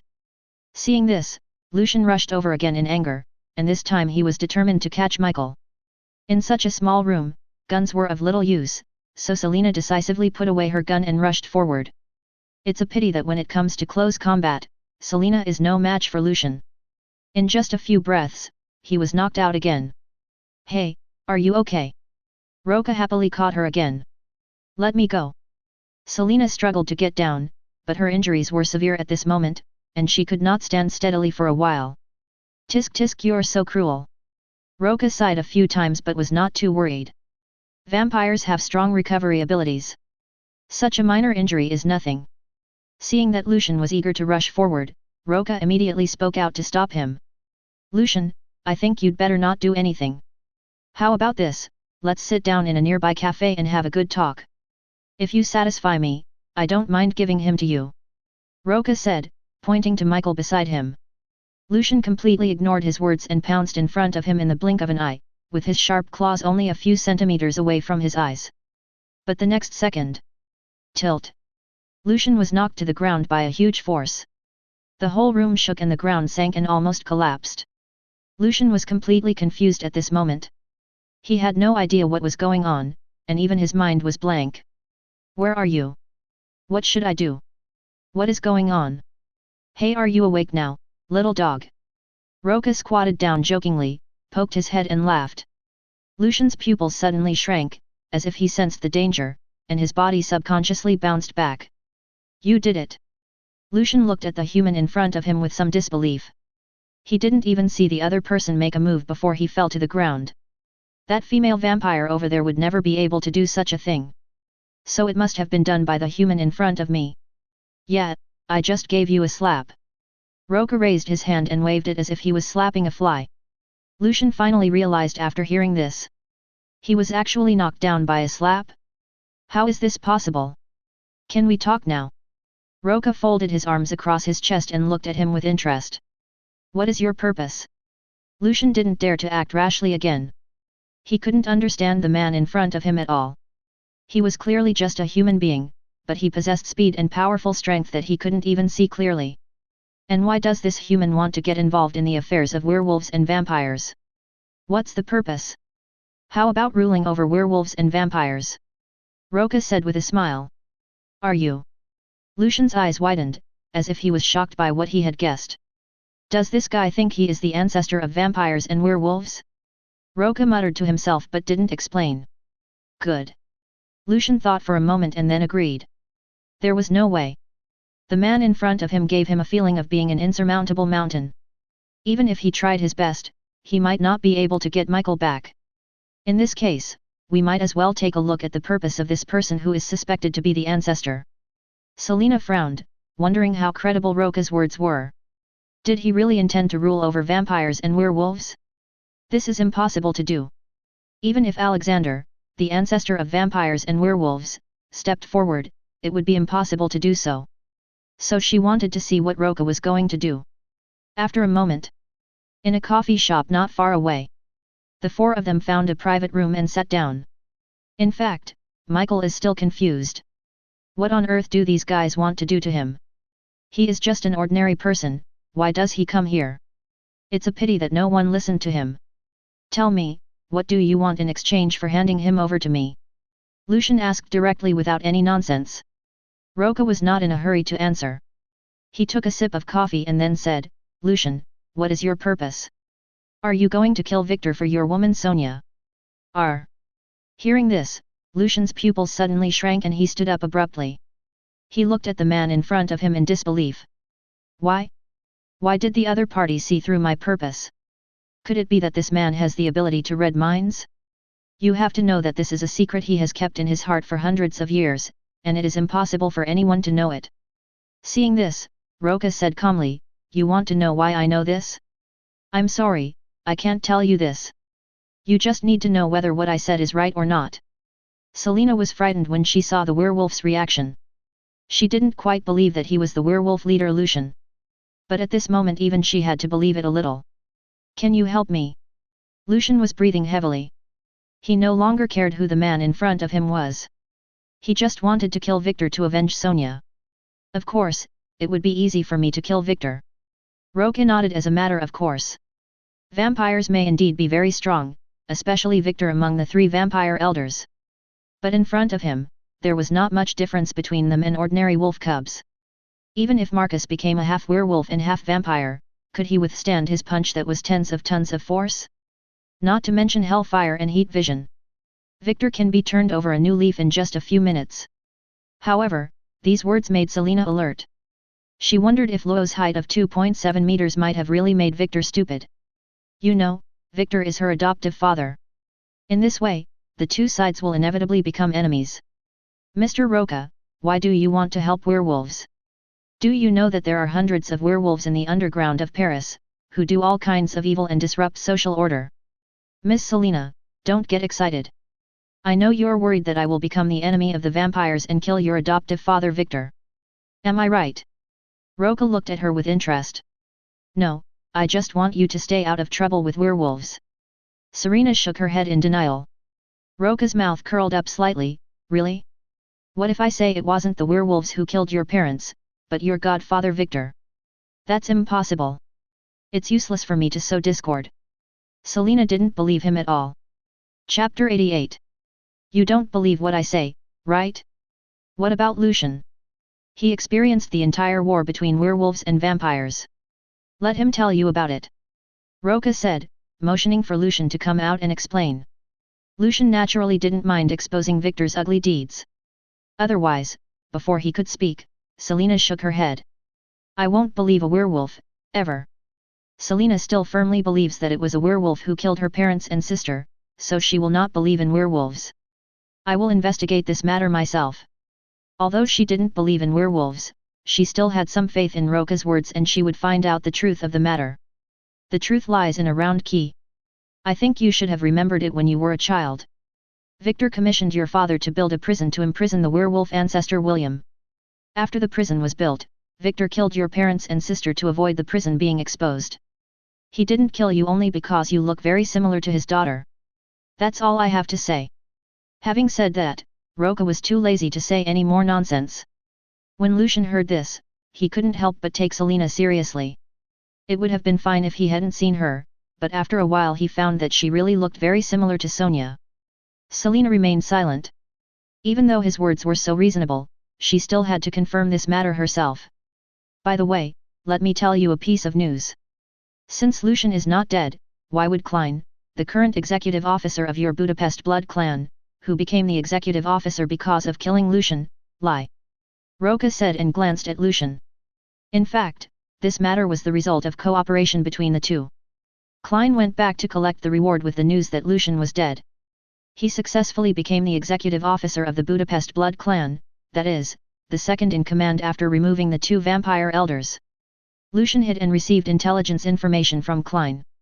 How is that possible? Selina couldn't believe it, but she had to believe it when she saw with her own eyes that Lucian, the werewolf leader, was still alive. That's actually the case. The truth was revealed, and Lucian had no way to hide it, so he just admitted it. Selina found it even more difficult to accept after hearing this. Go back and verify the truth of the matter. Roca waved his hand, indicating that she could go back. If you really look for these 2 things, you will soon find some clues. So he wasn't afraid that Selina wouldn't believe him. I just hope she is too impulsive, otherwise she will never be able to get out of the Budapest vampire clan alive. Selina still had an expression of disbelief on her face. After hearing his words, she left without looking back. She must verify the authenticity of these two things. Until Selina left. Lucian looked anxious this time and asked, "What do you want in exchange for giving him to me?" "Hey, what do you want?" Before Roca could say anything, Michael couldn't help but speak. He felt that if he didn't speak up, the consequences would be very serious. However, no one paid any attention to him. "It's simple. I want you to lead the werewolves to submit to me, and then I will help you kill Victor." Roca's goal from the beginning was to make Lucian surrender. This werewolf leader was very loyal and righteous, and he admired him. Hearing this, Lucian subconsciously wanted to refuse, but when he thought that Michael, the last human bloodline of Alexander Corvinus, was in the hands of the other party, he had to be cautious. Alexander's hope for revenge is to fuse his human blood with vampire and werewolf blood to become a half-vampire, half-werewolf superspecies. In other words, without Michael, he would not be able to take revenge. Thinking of this, Lucian made a difficult decision. "I agree. It's a wise decision, and you'll be glad you made it." Roca showed a satisfied smile on his face. As long as Lucian, the werewolf leader, is controlled, it is equivalent to controlling all the werewolves in the Paris underground. All that's left now is to deal with the vampires. It's still a sewer. But this is a werewolf's lair deep in the sewers. It worked. The old werewolf extracted Michael's blood and mixed it with the werewolf blood to form a new purple blood. This also proves that Michael's blood can be fused with werewolf blood. Very good. Lucian couldn't help but feel excited when he looked at the fused blood in the test tube. So all we need to do now is get some vampire blood and fuse it in to create a half-vampire, half-werewolf monster, right? Roca crossed his legs and looked at them with interest. "Yes, next." Lucian nodded. "Just call me boss," Roca said as he stood up from his chair. "I just don't know how strong this half-vampire, half-werewolf is." "Boss, you will see." A hint of ambition flashed across Lucian's face. He had been tired of being a slave for hundreds of years, and if given the chance, he naturally wouldn't mind starting a war of resistance again. "I hope you won't let me down." Roca's mouth curled up slightly. Don't think he didn't know Lucian's plan. Even if he was given the opportunity to become half-vampire, half-werewolf, what would happen? He never took half-vampire, half-werewolf fusion monsters seriously. Only Selina after the fifth film, the strongest 543 vampire with the ability like teleportation, is qualified for him to take a second look. Otherwise, based on the strength shown by Marcus, the half-vampire, half-werewolf in the original novel, he could have crushed him to death with one hand. "Boss, when do we start?" Lucian was immersed in joy and didn't notice anything unusual. Now he just wanted to get some vampire blood as soon as possible and then merge into a perfect half-vampire, half-werewolf creature. "No rush. Send someone to keep an eye on the vampires. It won't be too late to take action after Selina makes a move." Roca was in no hurry. At the same time, Selina felt very complicated when she returned to the tribe. After thinking about it, she finally decided to wake up the sleeping Victor. Because Elder Amelia has not yet returned, the entire vampire clan is managed by the executive officer Klein. If they want to reveal that Klein did not kill Lucian, they still need the elders to make the decision. And among all the elders, Victor is undoubtedly the person Selina trusts the most. Of course, the most important thing is that she wants to confront Victor face to face. Was it the werewolf who killed her parents and sister? Or was it that Victor had lied to her about all this? Was it Victor who actually killed her parents and sister? She had to get to the bottom of this matter. Chapter 89. Inside the Budapest blood clan. Selina came alone to the place where the elders were sleeping and opened Victor's coffin. Then he bit his palm and injected blood into it. In this way, Victor, who has been sleeping for hundreds of years, will wake up. After doing all this, Selina covered up all traces and left. It would take time for Victor to wake up, so she had to make some preparations now. However, just as she left, she ran into Klein at the door. Klein looked at the place where she came out and was a little confused, but he didn't think much about it. "Elder Amelia will be back soon, and I need you to put on your dress and go to the ball with me." No. Selina had never had a good impression of Klein, and now she knew that Klein did not kill Lucian, but instead cooperated with Lucian. Although it has not been confirmed yet. But that didn't stop her from hating Klein. Klein was very dissatisfied with her attitude. "Listen, I need you to put on your dress immediately and go to the ball with me." I am asking you to do this as an executive. Seeing that Klein was using this identity to force her, Selina was already unhappy, and now she was even more unhappy. Then he ignored him, turned around and left. Snort. Klein was so angry that his nose was crooked. He thought about how many people had dared to disobey him since he became an executive officer. Not to mention the cold face. Only Selina dared to take him lightly. This made him silently swear in his heart that he must get Selina. At the same time. Werewolf here. Are we really going to abandon this plan?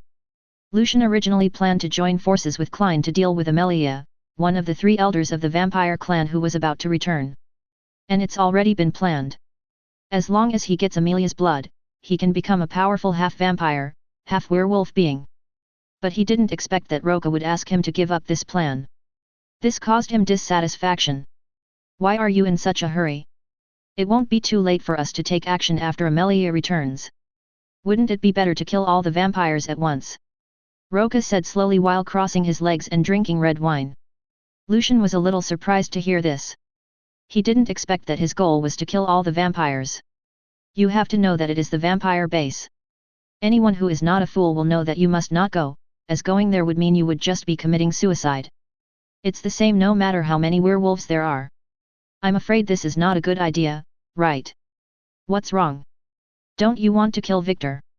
Roca asked back. Of course not, I mean it's too dangerous. Haha, it seems you still don't know anything about my strength. Roca didn't blame him, after all, he had never shown his true strength. The last time he was fully energetic was when he was fighting alien bugs. His strength is now far beyond what it used to be.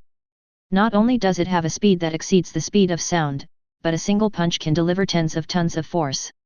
It can also fly, and possesses 2 powerful weapons, thermal vision and hellfire. A mere vampire would have no power to resist him. That's his confidence. Lucian didn't know what to say when he saw this. A minute and a second passed. Victor, who was awakened by Selina, gradually recovered his body functions. Upon hearing the news, Klein immediately came to Victor. Who woke me up? My servant. I don't know, fellow countryman. Klein shook his head. In fact, he had already guessed who did it. Who else besides Selina would dare to break the rules and do such a thing? However, Victor was very experienced and could tell at a glance that he knew something. You know who it is? Let him come to see me. Yes, it's Serena. Let her come to see me, she has shown me a lot of trouble, I need to have a good talk with her. Yes. Klein nodded and agreed. At this time, Victor kept panting, her memory is very confused. Master, what you need now is rest. I've rested enough. Victor glared at him. Now what you need to do is wake Marcus up. It is now the handover time of 100 years, and Marcus will replace Amelia in charge of the Budapest vampires. This was also the rule decided by the Blood Clan thousands of years ago, and it will be taken turns by the Great Elder of the Vampire Mountain. But he's still dormant now. Klein replied helplessly. Awakening the 3 vampire elders can only be done by the elders themselves. So logically he is not qualified. Just like Selina, even after waking up Victor, he would still have some problems such as incomplete memory and physical weakness. However, upon hearing this, Victor immediately glared over. In his eyes, Klein was just a dog under his command. How could he resist a stranger now? Klein had no choice but to bite the bullet and continue, Master, Amelia and the meeting members will arrive tomorrow night to wake up Marcus. It's not you, my master, you have already woken up a whole world in advance. Hearing this, Victor was furious. After all, he has always been very fond of the newcomer Klein, and even Selina, his daughter, has never trusted him so much. But this time the dog didn't listen to him. Although according to the rules it should be Amelia who should do it. Go and get Selina. Yes. Klein agreed and then turned and left. Soon Selina was brought to Victor. Come closer, my child. I'm lost without you, Klein keeps pestering me and never tires of it. Ha ha ha, love is the oldest thing. He wants to have something he can't have. The casual chat ended here and Victor's face turned serious. Tell me, why do you think Lucian is still alive? I have given you all the evidence. Having said that, Selina stared at him closely. Vampires can gain memories by sucking each other's blood, so she believed that Victor already knew everything. However, Victor shook his head. There is nothing else except the broken thoughts and images. That is why the awakening work must be done by the elders. You don't have the ability to do it. Victor became more and more excited as he spoke. Being awakened prematurely would make him weak and might even cause memory loss. But I did see Lucian, he is still alive and well, and he is colluding with Klein. You have to believe me. Serena tried to explain. However, Victor did not believe her at all. The management has never been broken, not once. Since we old guys made this rule, there has never been an accident. Now is the era of Marcus's rule, not me. But I have no choice. Klein and Lucian are colluding with each other, and the entire vampire race is in crisis. Shut up! Victor shouted angrily. To him, the rules of thousands of years were the most important. Besides, the blood flag was not facing a life or death moment yet. Chapter 90. Selena was very sad when she heard this. Could it be that even though she tried her best to care for the entire vampire race, she was really no match for the so-called rules? Wait, Victor suddenly closed his eyes. Serena was stunned for a moment. Then Victor opened his eyes and looked creepy. You actually negotiated with a werewolf? Selena shook her head. She knew that Victor saw her and Lucian face to face in the coffee shop. But that wasn't a negotiation at all. However, as luck would have it, Victor saw nothing else from her blood memory but this one scene. Klein, take her away and hand her over to Amelia when she returns. Yes. Klein, who was outside the door, walked in immediately after hearing the summons. He looked at Selena with a teasing look, as if he was laughing at her naivety. Serena remained silent and said nothing. Until he was imprisoned in the dungeon by Klein. It's no small matter to collude with werewolves. Perhaps you can beg me. Klein smiled smugly as he looked at Serena in the cage. It's a pity that Selena ignored him and didn't even look at him. Klein, feeling embarrassed, could only leave in anger. It was the evening of the next day. Welcomed by the Vampire Con team, the vampire elder Amelia and a group of parliamentarians were successfully brought back.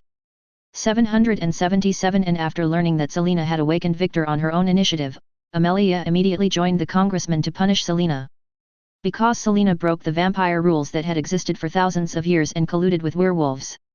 He was eventually sentenced to death. And the punishment by sunlight was carried out at noon. No one had any objection to this verdict, not even Serklin, who had always coveted him. So at noon on the third day, Selena's trial came. At the same time, the werewolves have also made preparations to raid the Budapest Vampire Manor. Why? Can't wait. Roca couldn't help but smile playfully when he saw Lucian's excitement. Yes. Lucian nodded excitedly. Hundreds of years had passed since Sonia's death. Now that I can finally avenge her, how can I not be excited? Then let the wolf cubs go. Yes. Lucian nodded, and then ordered more than 100 elite werewolves to get on the bus and set off. This time they are going to raid the vampire's lair directly. The danger can be imagined, but no werewolf is afraid. Such was Lucian's prestige as the werewolf leader for hundreds of years. It was noon and the sun was at its highest. It has no effect on werewolves, but it has a big impact on vampires. The vampire manor, which was dark and scary at night, was now exposed to the sun, and there was no one outside. But in this high-tech age, the vampire had already seen the werewolves through the surveillance footage. Learn that a large number of werewolves are attacking. Amelia, Victor, and the three elders Marcus who had just been awakened showed no fear at all. They calmly asked the tribesmen to prepare for the battle. Klein immediately gave orders, asking each vampire squad to prepare for battle.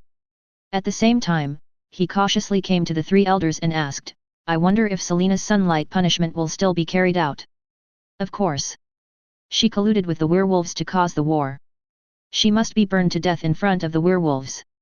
Amelia said in a tone that left no room for doubt. This happened during her tenure, and she must give everyone an explanation. Only by burning Selena to death can the anger of the people be calmed. Yes. Seeing this, Klein had no choice but to go down and make preparations. After a moment, Selena was tied to a cross and carried out and placed in the center of the hall. Victor was somewhat moved by this scene. He knew that if he opened the ceiling of the hall to release the sunlight, she would be completely burned to death. Just like he burned his daughter Sonia to death hundreds of years ago. Selena had a blank expression on her face and said nothing. No one knew what she was thinking. Suddenly she raised her head and looked directly at Victor. I want to know whether you killed my parents and sister. The sudden question stunned all the vampires present. Victor's face changed. This sentence seemed to awaken some fragments of memories from Selena in his mind. Let him understand Selena's real purpose in waking him up, probably to get to the bottom of this matter. She has gone completely crazy, execute her immediately. Victor did not explain anything, but urged that he be burned to death by sunlight as soon as possible. After hearing these cold and heartless words, Selena finally shed tears. At the same time, there was a lot of noise outside the hall. Everyone knew that the werewolves were attacking, but what puzzled all the vampires present was that the werewolves should not have attacked so quickly. After all, this is the base camp of vampires. However, in fact, the werewolves were faster than they imagined. Fit. With a loud bang, the door was violently opened. Then Roca walked in with a group of werewolves behind him. Hey, there's a party going on. Do you mind if I join you? Roca looked at the werewolves in the hall with great interest, especially Selena, who was tied in the middle, and the three vampire elders on the podium. Are you the human in Serena's memory? Through Selena's memory, Victor knew about the existence of the human Roca, but he did not have more information about this human. Just stupid humans in league with werewolves. Elder Amelia, who was wearing a low-cut dress and had a fair and curvy figure, did not take it seriously at all. Victor, your time of death has come. Lucian stared at Victor and whispered. You are really not dead. Victor also noticed Lucian at this time. No one was more familiar with Lucian than him. After all, he was the one who raised him. What the hell is going on, Klein? Marcus immediately questioned Klein. After all, Klein led the vampires directly to the werewolf base camp, and then Klein returned with the news and evidence that the werewolf leader Lucian was dead. As a result, he was appointed as the Budapest Blood Clan executive. But they didn't expect that Lucian would appear in front of them again. Klein looked flustered and had no idea how to explain it. In fact, he didn't expect Lucian to suddenly knock on his door, leaving him no chance to escape.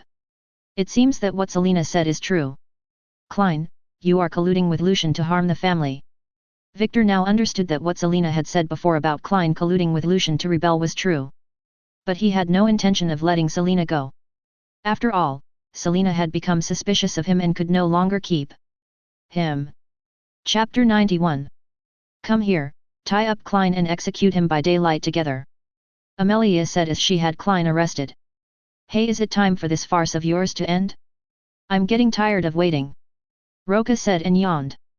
I don't know if these vampires are so confident that they think even if werewolves come to their doorstep they won't pose any threat to them. Or you are too careless. Even though they've been knocked on the door, you're still dealing with these household matters. This shows that you don't take them seriously.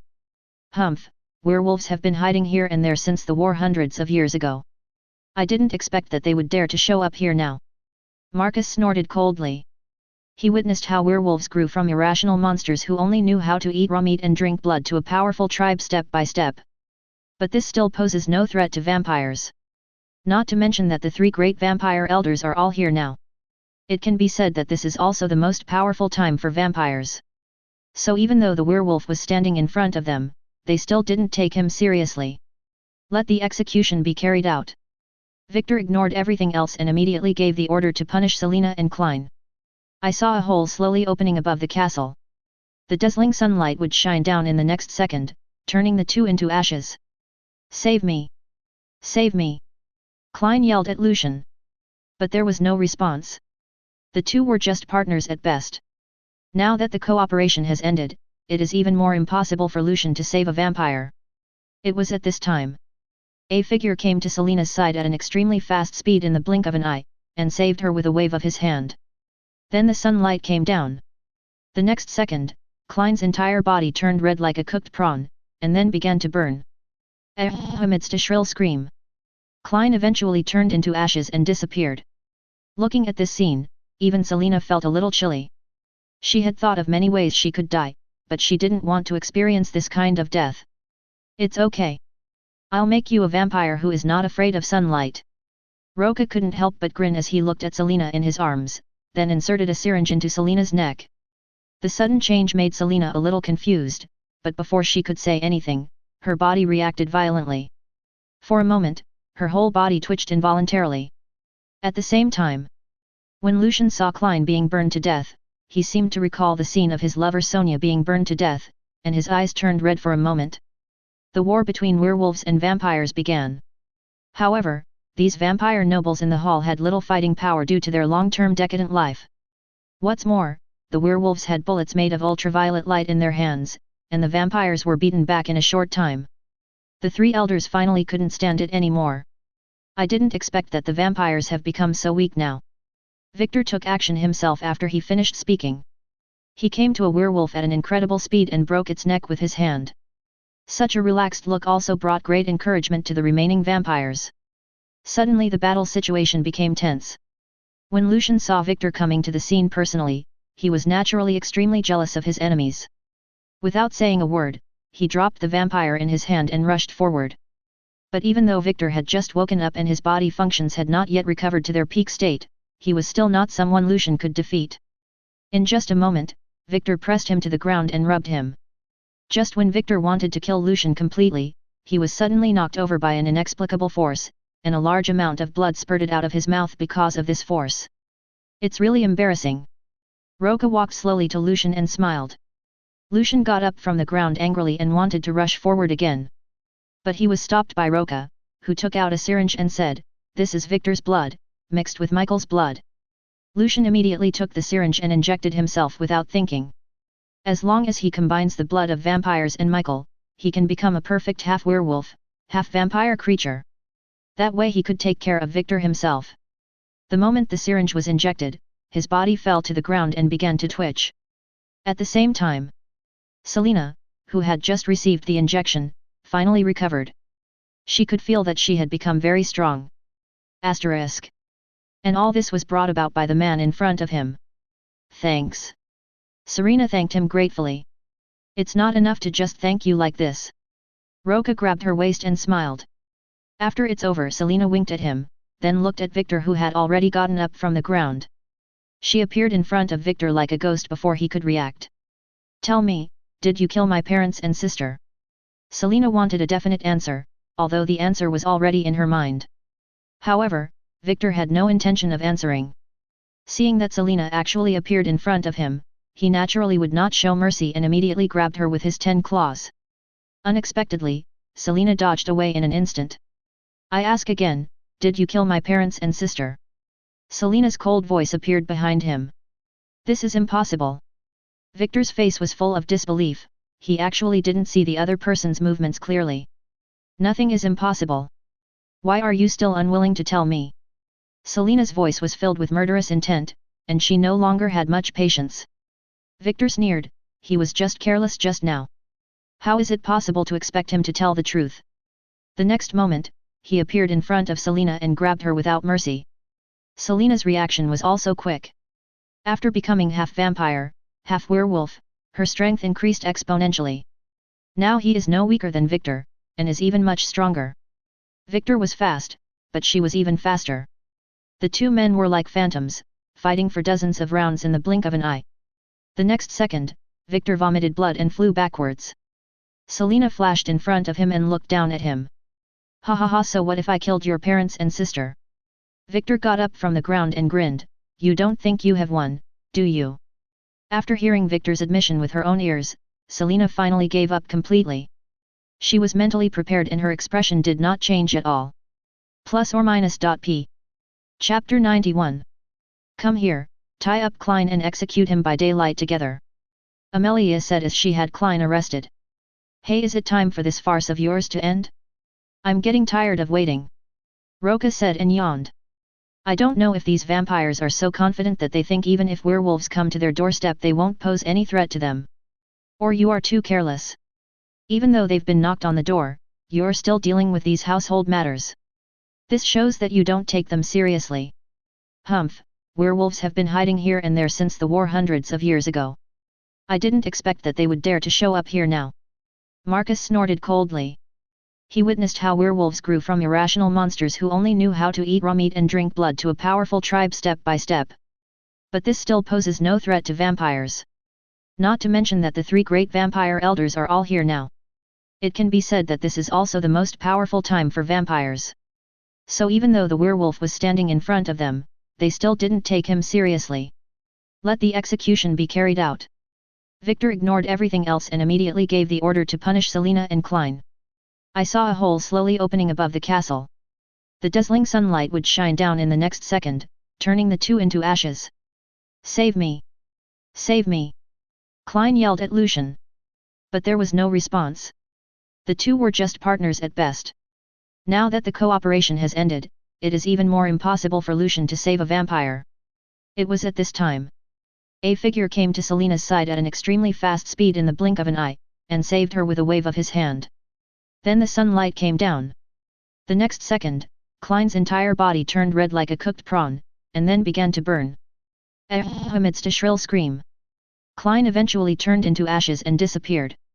Looking at this scene, even Selina felt a little chilly. She had thought of many ways she could die, but she didn't want to experience this kind of death. It's okay. I'll make you a vampire who is not afraid of sunlight. Roca couldn't help but grin as he looked at Selina in his arms, then inserted a syringe into Selina's neck. The sudden change made Selina a little confused, but before she could say anything, her body reacted violently. For a moment, her whole body twitched involuntarily. At the same time, when Lucian saw Klein being burned to death, he seemed to recall the scene of his lover Sonia being burned to death, and his eyes turned red for a moment. The war between werewolves and vampires began.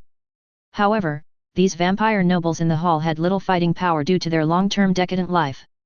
What's more, the werewolves had bullets made of ultraviolet light in their hands, and the vampires were beaten back in a short time.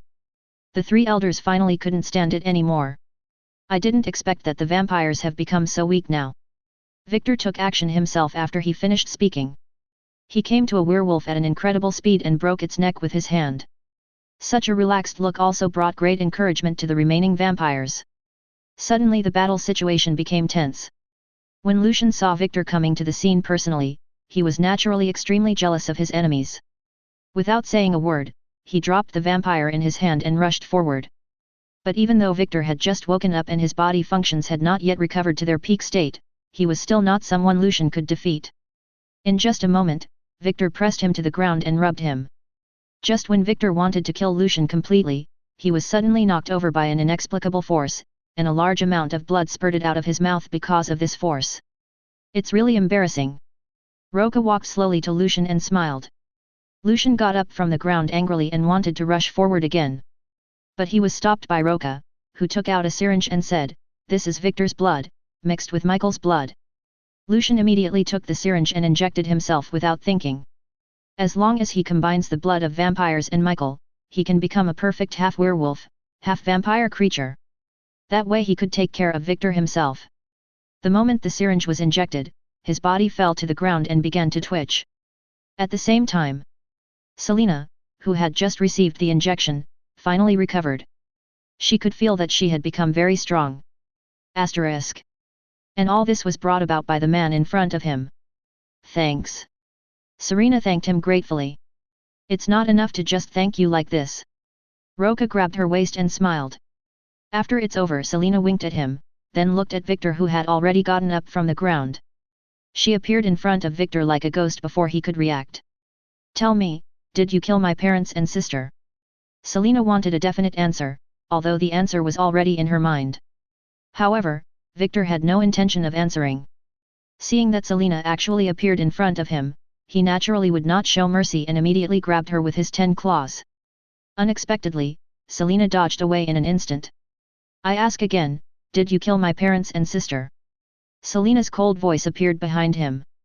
This is impossible. Victor's face was full of disbelief, he actually didn't see the other person's movements clearly. Nothing is impossible. Why are you still unwilling to tell me? Selina's voice was filled with murderous intent, and she no longer had much patience. Victor sneered, he was just careless just now. How is it possible to expect him to tell the truth? The next moment, he appeared in front of Selina and grabbed her without mercy. Selina's reaction was also quick. After becoming half-vampire, half-werewolf, her strength increased exponentially. Now he is no weaker than Victor, and is even much stronger. Victor was fast, but she was even faster. The two men were like phantoms, fighting for dozens of rounds in the blink of an eye. The next second, Victor vomited blood and flew backwards. Selina flashed in front of him and looked down at him. Ha ha ha, so what if I killed your parents and sister? Victor got up from the ground and grinned. You don't think you have won, do you? After hearing Victor's admission with her own ears, Selina finally gave up completely. She was mentally prepared and her expression did not change at all. Plus or minus. P. Chapter 93. However, Lucian had no intention of agreeing. He looked up at Roca with a provocative look. I said I would let you see how powerful I am in this state. Having just gotten rid of the 3 great vampire elders, Lucian's heart was already swelling to the point where he couldn't control himself. Hundreds of years ago he had had enough of being enslaved. Now all he had to do was rebel against slavery once again. Roca raised his eyebrows. Are you sure you want to challenge me? Why not? You can't imagine how powerful I am now, having combined the advantages of both vampires and werewolves. Lucian clenched his fists and felt the powerful force. His confidence swelled to the point of exploding.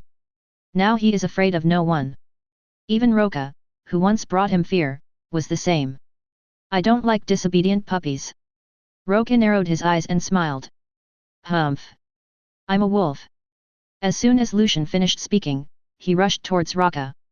Seeing this, Selina immediately stood in front of him. But the next second, Roca appeared beside Her-18. I don't need a woman's protection, even my woman. After saying that, he waved his hand and hugged Selina's perfect body tightly in his arms. Without even looking at Lucian, who was pouncing at him like a ferocious wolf, he punched him with his backhand. Bang! A large amount of blood plasma spurted out, staining the faces of the werewolves below. As they looked on in disbelief, they saw that their leader Lucian's head had been blown up. Bump! The corpse fell heavily to the ground, and the werewolves who had been reveling just now fell completely silent. All the werewolves looked at the human in front of them in fear and didn't dare to breathe. It's like they have turned into a group of good puppies. You, that is, you will temporarily become the leader of the werewolves and manage these werewolves under you. Is that okay? Roca pointed at the largest white werewolf among the 50 or so werewolves left below. Me. The sturdy man was stunned for a moment, then he fell to the ground. Yes. Very good. Roca nodded with satisfaction. Although he really admired Lucian as the werewolf leader, it was not impossible to change him. To him, a disobedient werewolf is not a good werewolf. Let's just let this big werewolf be the leader for now, and we can replace him if we find a suitable one later. Ding! Congratulations to the host for completing the mission Underworld 1, rewards are being distributed. Congratulations to the host for obtaining Supervision LV1, random ability upgrade LV5 Supervision. Roca was a little surprised by the sudden prompt from the system. In fact, his eyesight was already very good due to thermal vision. Something 1,000 meters away seems to be right in front of you. But it was far inferior to this supervision. He found that he could not only see the movements of ants 1,000 meters away, but also had the ability of perspective. X. His eyes involuntarily turned to Selina beside him. In an instant, everything in front of my eyes turned white. This graceful and proud figure really made him unable to take his eyes away. What's wrong? Selina looked at him with some confusion. Ahem, it's okay. Roca shook his head repeatedly to hide his embarrassment. Then he asked Selina to deal with the affairs of the Budapest vampires, while he opened his personal attribute panel to take a look. After all, this mission reward also includes a random ability upgrade of 5 levels. I don't know if that ability has been improved. Host, Roca number of completed tasks, 11 used item, perfect super soldier serum owned items, monster containment device * 100 superpowers, super regeneration LV2, super speed LV3, super hearing LV2, iron body LV8, heat vision LV2, hell flame LV3, super strength LV3, flight LV2, supervision IV1. It's actually a body of steel. In an instant, Roca felt that his physical fitness had greatly improved. This feeling was unprecedented. If he could only ignore ordinary bullets before, now he would not necessarily be injured even if he was bombarded by missiles. At this point, he seemed to be not far from becoming a true Superman. Moreover, the Iron Man's strengthening is all round, with its strength and speed also being greatly enhanced. His strength now is vastly different than before. Very good. Roca smiled with satisfaction. This effort was not in vain. Not only did he control the vampires and werewolves, but he also controlled their incredible wealth. Plus Selena, the most capable and beautiful vampire. The long-standing problem of lack of talent has also been resolved. Selena's ability to get things done is not to be underestimated. Night. In the most luxurious room of the Blood Clan Manor in Budapest. How's the situation over there, dear? Ha ha ha, don't worry, the vampires and werewolves are all in my hands, and the incredible wealth of these two tribes is also a bargain for me. That must be very dangerous, right? Dangerous? No? Just a little bit.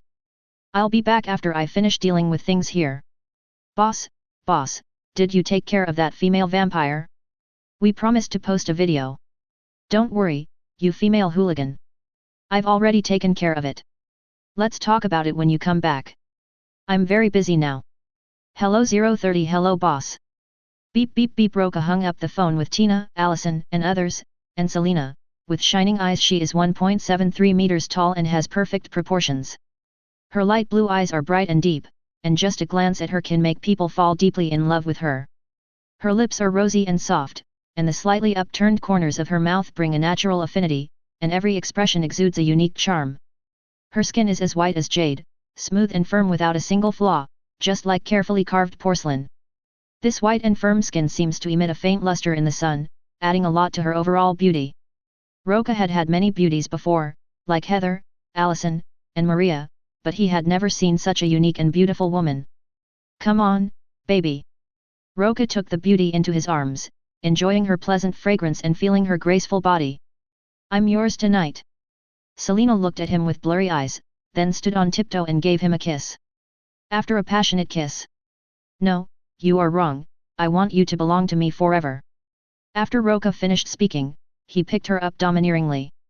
Tonight is destined to be a sleepless night. Chapter 94. The next day at noon. His Roca was stimulated and woke up from his daze. He looked under the quilt and saw Selena busy. Selena, you are really greedy. Selena rolled her eyes at him. Actually, I can be even more greedy. Feeling the sharp teeth, Roca shuddered. Let me make it clear first, I won't suck your blood. How about just once? Selena licked her lips, revealing her sharp fangs. Her fair skin looked so dazzling in the sun. If it were anyone else, they would definitely not be able to refuse this request. Give up on this idea. I don't want to become a vampire. Roca couldn't help but roll his eyes. Selena was a little unwilling and kept twisting her body, which was really itchy. Roca didn't care anymore and just jumped on the horse and gave her a good lesson. Selena, I need your help to get some experimental equipment. Although I can't suck your blood, I can give you some of the super soldier serum that I will create. The wealth of the Budapest blood family is unimaginable, so it is easy for Selena to deal with the laboratory matters. And Selena's strength still has a lot of room for growth, and the super soldier serum can definitely bring about a drastic change in her strength. No problem. Serena nodded happily. Now the entire Budapest vampire clan serves Roca alone, so getting some experimental equipment or building a laboratory is not a problem at all. The two chatted for a while. Selena also got to know him better. She didn't expect that Roca was actually an exorcist who specialized in dealing with ghosts and aliens. After learning that he was going to build a monster shelter, Selena immediately expressed that the Budapest vampires would fully support it. Roca was also very confident in handing these matters over to her. But I didn't expect Selena to move so quickly. In just 2 days, Roca had obtained all the experimental equipment he needed to create the perfect super soldier serum.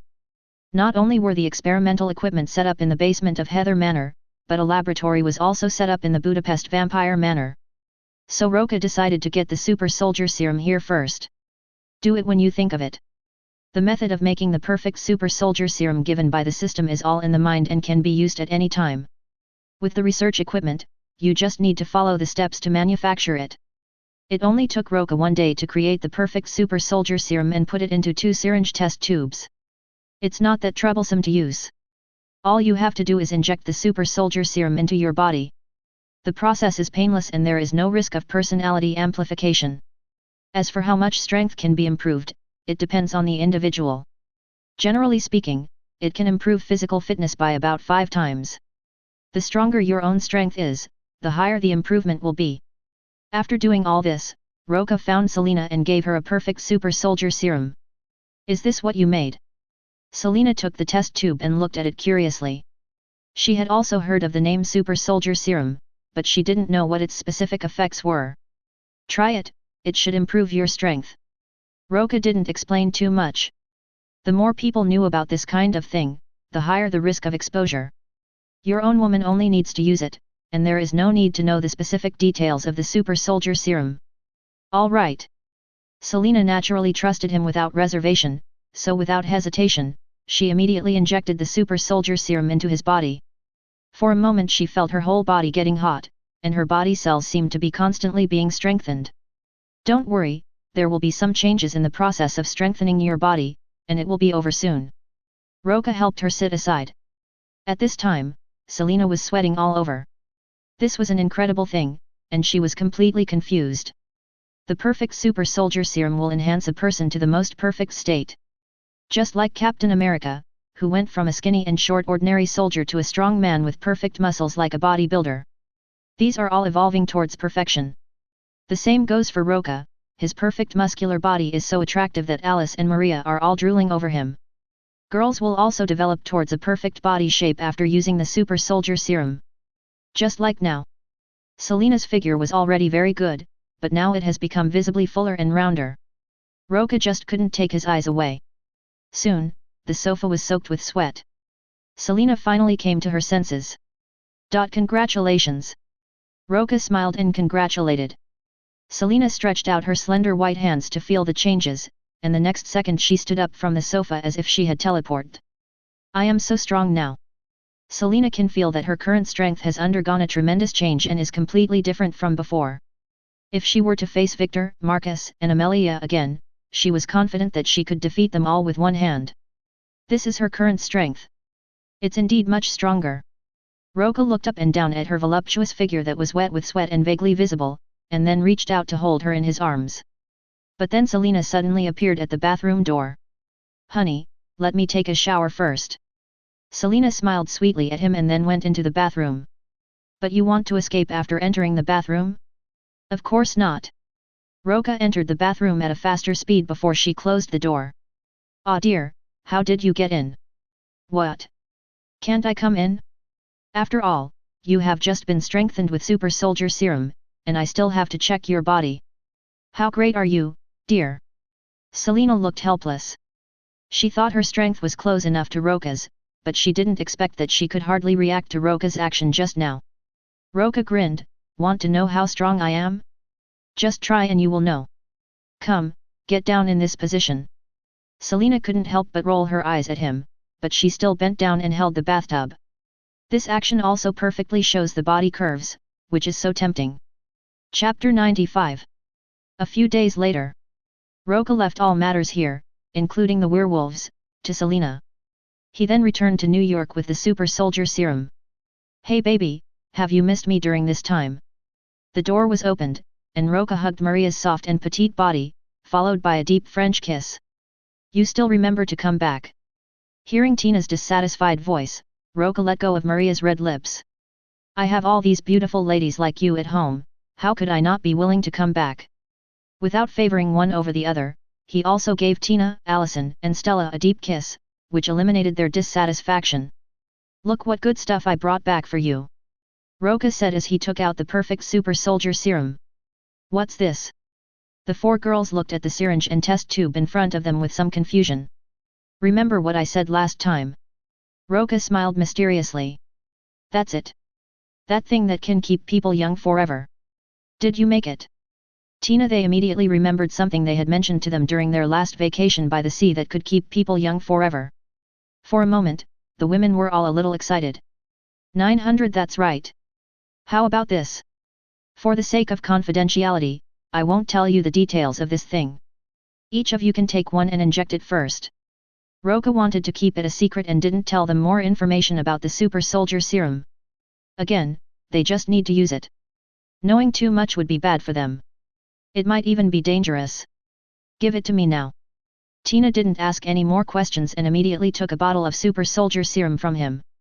Roca shook his head with amusement, then gave one to Maria, Allison, and Stella respectively. How do I use this?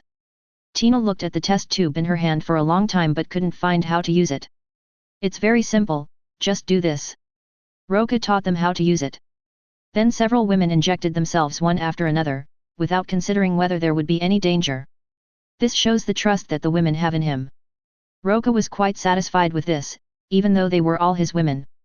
But if he doesn't have enough confidence in himself, he won't give the super, bike J, Tian Bing to him for use. After all, the preciousness of this thing is unimaginable. If this thing were known to the outside world, it would probably cause countless people to fight for it. Even if he has invincible strength, it is difficult to protect everyone. This is also the reason why he did not tell the girls more information about the super soldier serum. It's so hot. I can't stand it anymore. As soon as the super soldier serum was injected, Tina and the others felt hot all over. This was the effect of the drug, which was constantly strengthening their body cells. Soon their bodies were wet with sweat. Tina felt a little overwhelmed and took off all her clothes. Then Allison, Maria, and the others followed suit. For a moment, the whole room was filled with white. After waiting for a while, the effect of the super soldier serum has finally worn off. Tina and the others also woke up, gasping for breath. Oh my god, I thought I was going to die just now. Tina couldn't help but sigh. Yeah, that's a wonderful feeling. Maria was savoring the aftertaste of what had just happened. She felt relaxed all over. She, who was usually weak and sickly, now felt strong all over. Her vision also became clearer, and she, who was originally a little nearsighted, could actually see the small words on the posters on the wall. This is amazing too. Fit. Suddenly a loud noise attracted their attention. Looking over, I saw that Allison accidentally broke a corner of the table. This scene shocked everyone. Allison, when did you become so powerful? Tina asked in some confusion. I don't know either. Allison looked at her hands. She didn't know what happened. The table was like tofu and broke easily. It's the effect of the medicine just now. Stella was the first to react. She tried it and found that she could easily lift the table beside her with her own strength. You have to know that although she was healthy before this, it was absolutely impossible for her to lift a table weighing hundreds of pounds. Oh my god, Stella, you! At this moment, Maria seemed to have discovered something surprising, and pointed at Stella, speechless. What's wrong with me? Stella was startled. She covered her face in panic, thinking there was something on her face. Roca couldn't help but laugh at the women's reactions. He took Stella's hand away, looked at her fair and smooth skin with appreciation, and then couldn't help but bent down and kissed her. Sui Ran then looked up at everyone and said, "Don't worry, all your changes are caused by the medicine you just injected. It can not only improve your physical fitness by about 5 times, but also make you healthier and less likely to get sick, and it will make you more perfect." It's true. I found that my figure seems to have become better, and so is my skin. After hearing what he said, Tina and the others also noticed changes in themselves. This could explain their shock just now. It can also keep you young forever. You can live for 200 years without any problem. And until you grow old, you will always remain young and beautiful. Yeah, very good. Hearing this, Tina, Allison and the others couldn't help but scream. There is no one who does not wish to stay young forever, let alone stay young for more than 100 years. It is only in the last few years that you will suddenly age. This is simply maddening for women. Darling, I love you. The excited Tina gave him a kiss, then threw him a wink and went to the bathroom. The same is true for Maria and Allison. Roca patted Stella's buttocks, who was the last to leave, and smiled brightly, while also looking forward to the next exercise. After spending the whole day having fun with a few girls in the company. Boss, we have a lot of commissions coming to us recently. Do you want to take a look? Of course, let's take a look. Roca smiled as he sat on a chair, crossing his legs. Allison slapped his increasingly excessive hand, and then read out some of the commissions that had come to her recently. Chapter 96. It's a commission from the local police station in New Mexico. The content is to deal with a group of deformed people who have become deformed due to nuclear radiation. Last time, you didn't agree, but now they have increased the commission. Oh? How much? Roca raised his eyebrows, reached out and held Allison's soft body in his arms, kneading it wantonly and asked. Yes, there are $200,000, Allison said, panting slightly. Not bad. Roca didn't expect the local police department to be so willing to spend money. $200,000 is not a small amount. He remembered that there weren't that many deformed people in the Hills Have Eyes one, right? However, these deformed people do have some abilities, and ordinary people are no match for them. Even if the police force is dispatched, it will be difficult to act because of the terrain. Although deformed people are deformed, they are not fools. Therefore, this matter can only be handled by people like bounty hunters. Take this commission. Okay, okay. Allison held down his mischievous hand and then sent a reply email. The other party soon responded. Boss, the other party asked us to act quickly. Do we want to set off now? Now? Are you kidding? I didn't say I would go there in person. Roca couldn't help rolling his eyes. He didn't even want to go there by himself. He wasn't too interested in deformed people or anything like that. Hey, your boss, also have subordinates now. Call Selena and ask her to arrange some vampires or werewolves to deal with these deformed people. I see. Allison finally understood that Roca had intended to let his vampires and werewolves handle this commission from the beginning. This is indeed a very good method. I just don't know if I can get a system reward by letting the vampires and werewolves under my command handle this matter. This is also what Roca is curious about. Just treat it as an attempt. If it succeeds, won't all system tasks be handed over to the people under my command to complete in the future? He just needs to sit back and enjoy the success? Boss, Serena's call is connected. Well, let me tell you. After Roca answered the phone, he told Selena the mission requirements. It's just a matter of sending a few vampires or werewolves to deal with some deformed people. It's a very simple matter. Although deformed people are stronger than ordinary people, they are no match for werewolves or vampires. After Selena agreed, she immediately arranged for 2 werewolves to deal with the matter. If nothing unexpected happens, we should have news within 3 days. This speed is not slow anymore. Hey, boss, there's a new commission coming in. What is the commission? Roca asked nonchalantly. It was a call for help from a little kid named Jack. Help? Yes, the email said that the town they were in was contaminated by a chemical, and the dead people turned into zombies and attacked the residents of the town, shouting that they wanted to eat brains. Eat brains? Roca was shocked. Allison nodded. Yeah, Jack said if no one rescues them, their brains will be eaten. Accept this commission immediately and quickly ask Jack where his town is. When Roca heard about the zombies and eating brains, he already guessed what it was. If this matter is not handled properly, it is likely to lead to a biochemical crisis. Then the whole world will suffer. Roca doesn't want to experience doomsday life, so this commission must be resolved as soon as possible, and the source must be addressed. Ding! The system has updated the task Return of the Living Dead 2, please host to eliminate all the living dead. It is indeed this. The system's prompt just proved his guess. Boss, the other party sent me the location. It's in the small town of XX in Chicago, Illinois in the Midwest. So far. Roca frowned. New York is more than 1,000 kilometers away from Chicago, and it would take at least 10 hours to drive there. Even by plane it would take 2 or 3 hours.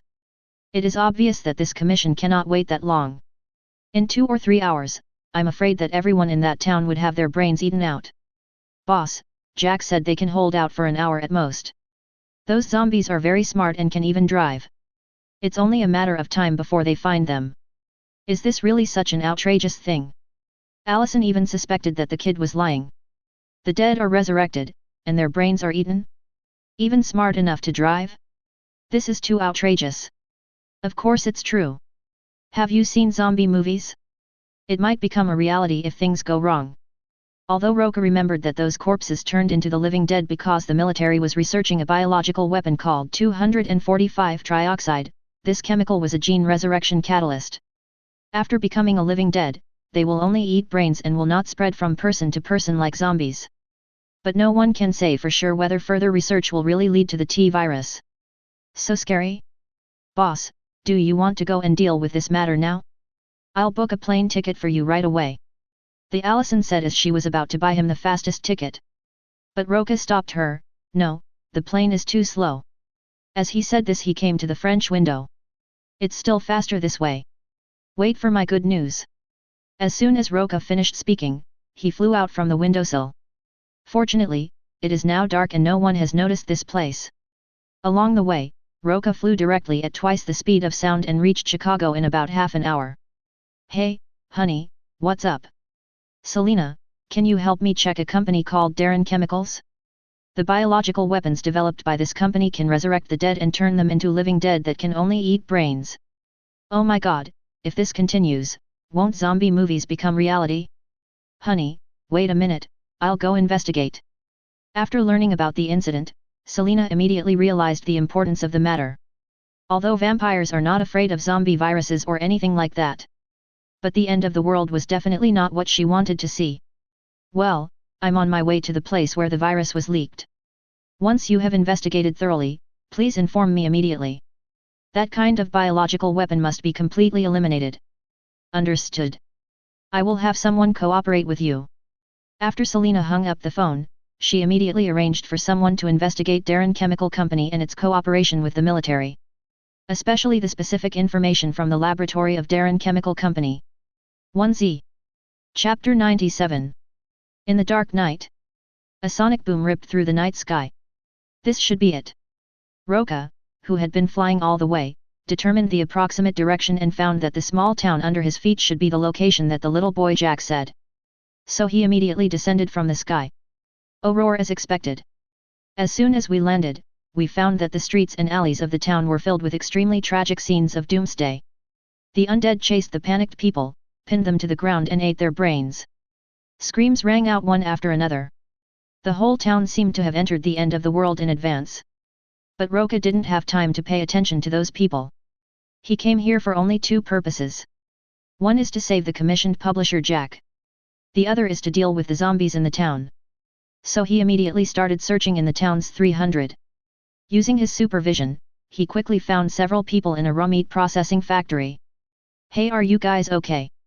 In the dark room, a few people who dared not breathe were listening to the howling of the living dead outside the house, praying not to be found.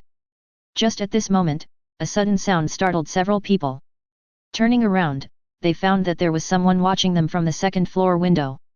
This situation confused everyone. After all, it was a second-floor window, and there was nowhere to climb up from outside. When the clever Jack saw that he was not a zombie, he quickly stepped forward and opened the window. It was too late for others to stop it. Hey, you're Jack, right? Are you Superman? Jack's eyes widened as he watched him just floating in the air. You can understand it that way. Roca crossed his arms and nodded with a smile. Are you from the exorcism agency? Jack also reacted at this time. Don't be fooled by his young age, he is only 7 or 8 years old. But he is very smart. Smart? Didn't little Jack post the commission on the exorcism agency's website? I'm here to save you. Very good. Jack shouted excitedly. At this time, the other people behind him also came over. Before they knew what was happening, they saw Roca flying directly in through the window. Oh my god, several people were stunned when they saw this scene. Especially Jack's sister, who looked stunned with her mouth wide open. Although she was not as pretty as beauties like Selena, Allison, and Maria, she was also a pretty girl from a small family. I'm Roca, the head of the exorcist office. I'm here on behalf of little Jack. Wait, Jack's commission? But what commission did he get? Jack's sister was a little confused. After all, Jack was just a child. How could he have the money to entrust? Hearing this, Jack also reacted, and immediately looked up at Roca with an embarrassed look and said, I'm sorry, I don't have any money. It's okay. Just consider it as a debt. Little Jack can work for me to pay it back in the future. Roca is still optimistic about the little boy Jack. In the original movie, the little boy was very smart in facing the living dead, which was eye-opening. He is even smarter, calmer, and braver than some adults, and will definitely achieve something great in the future. Well, I will definitely meet him in the future. Little Jack promised very seriously. Haha, I believe you. Roca rubbed his hair and then looked at everyone and said, we can't stay here for long, everyone follow me. After saying that, he walked towards the gate. Wait, there is. Over there, bump. Jack's sister was about to say something when she saw Roca raise his hand, open the door, and let the zombie in. Then I saw the zombies suddenly burst into flames all over their bodies. In the flames, it only took a moment for it to be burned to ashes. What are you standing there for? Do you want to stay here any longer? Roca glanced at a few people and said. After hearing this, several people suddenly realized and followed. Come to the street. At this time, the living dead from all directions were like cats smelling fish, constantly surrounding them from all directions. Roca raised his eyebrows upon seeing this, and the flame of hell in his hand turned into a long whip, which set all the living dead on fire wherever it passed. In an instant it turned into ashes. This is the benefit of cremation. If it were cremation, there wouldn't be so much trouble. Fortunately, only people who inhale 245 trioxide gas will be poisoned and become the living dead. Otherwise it would be quite troublesome. They found a car that could be started and sent it to the bridgehead out of the town. I need you to watch here.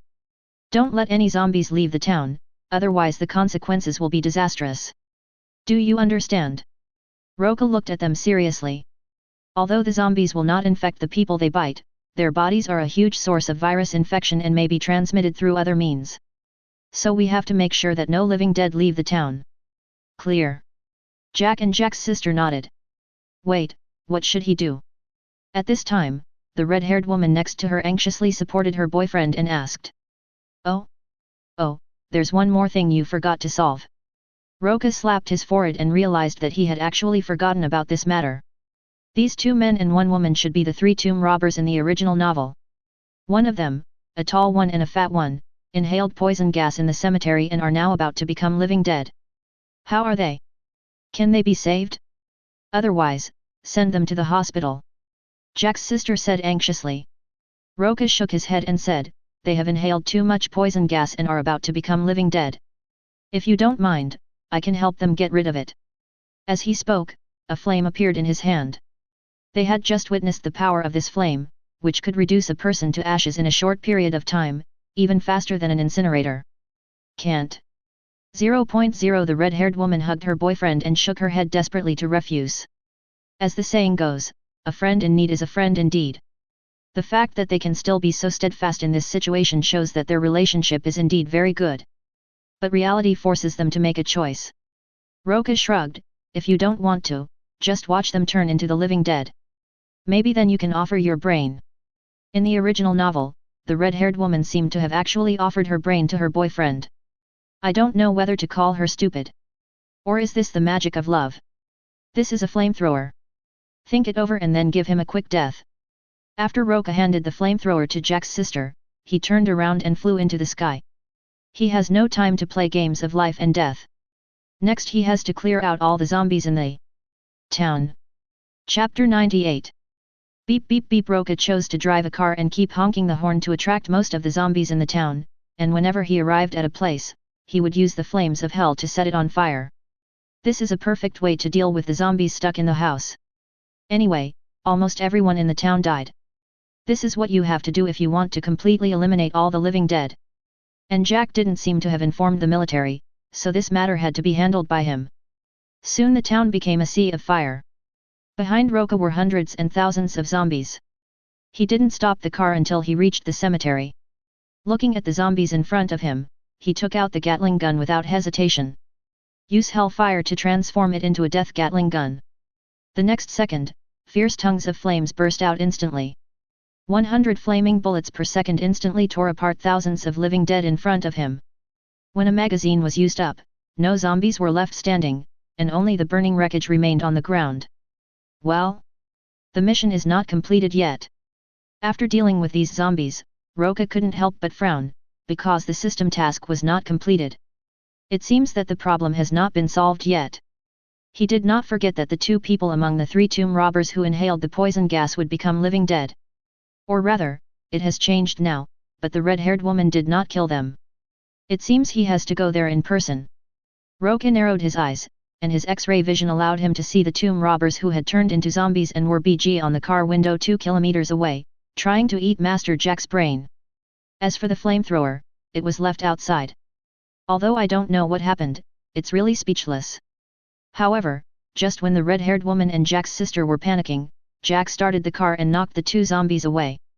Then he stopped the car at the location of the flamethrower and quickly picked it up. It's just that he is too small, so it is difficult for him to use the flamethrower. Fortunately, Jack's sister saw this and rushed over to help.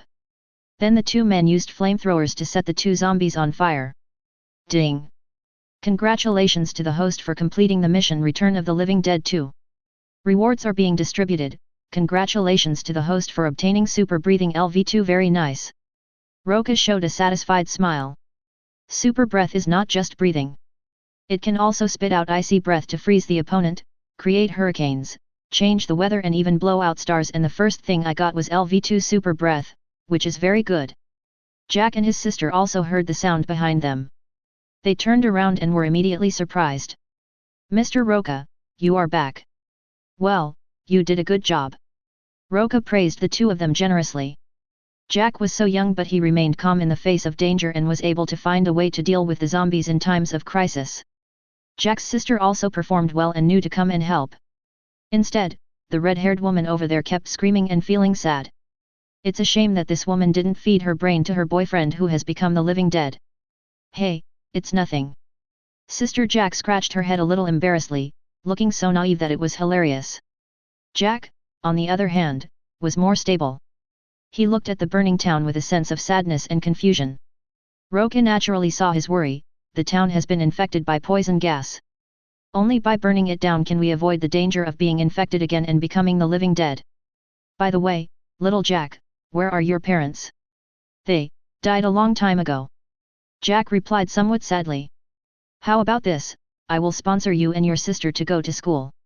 Now this town is no longer habitable, after all, it was burned down by Roca. Where can the homeless siblings go? There is nothing wrong with supporting them. Roca believes that Jack's intelligence will bring him great rewards in the future. Thank you, Mr. Roca. Jack also knew that he had met a noble man who not only saved their lives but was also willing to sponsor their schooling. Where can I find such a good thing? Thank you.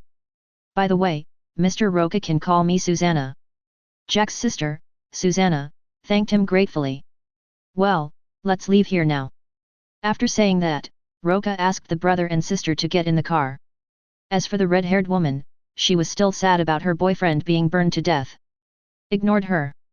Roca drove straight out of the town. After a moment, in a hotel in the city, Roca arranged for Jack and his sister to rest, and then called Selena to inquire about the investigation progress. It's a pity that the cooperation between Darren Chemical Company and the military in developing 245 trioxide is highly confidential, and it is not easy to obtain accurate intelligence. Even if a vampire comes out, it will take some time. Roca was not in a hurry. According to the original movie, this 245 trioxide would often leak accidentally, causing a biochemical crisis in a region. But it did not spread on a large scale. So don't worry too much. So the next day, Roca took Jack and Susanna out for fun. It wasn't until 5:30 in the evening that Selena called.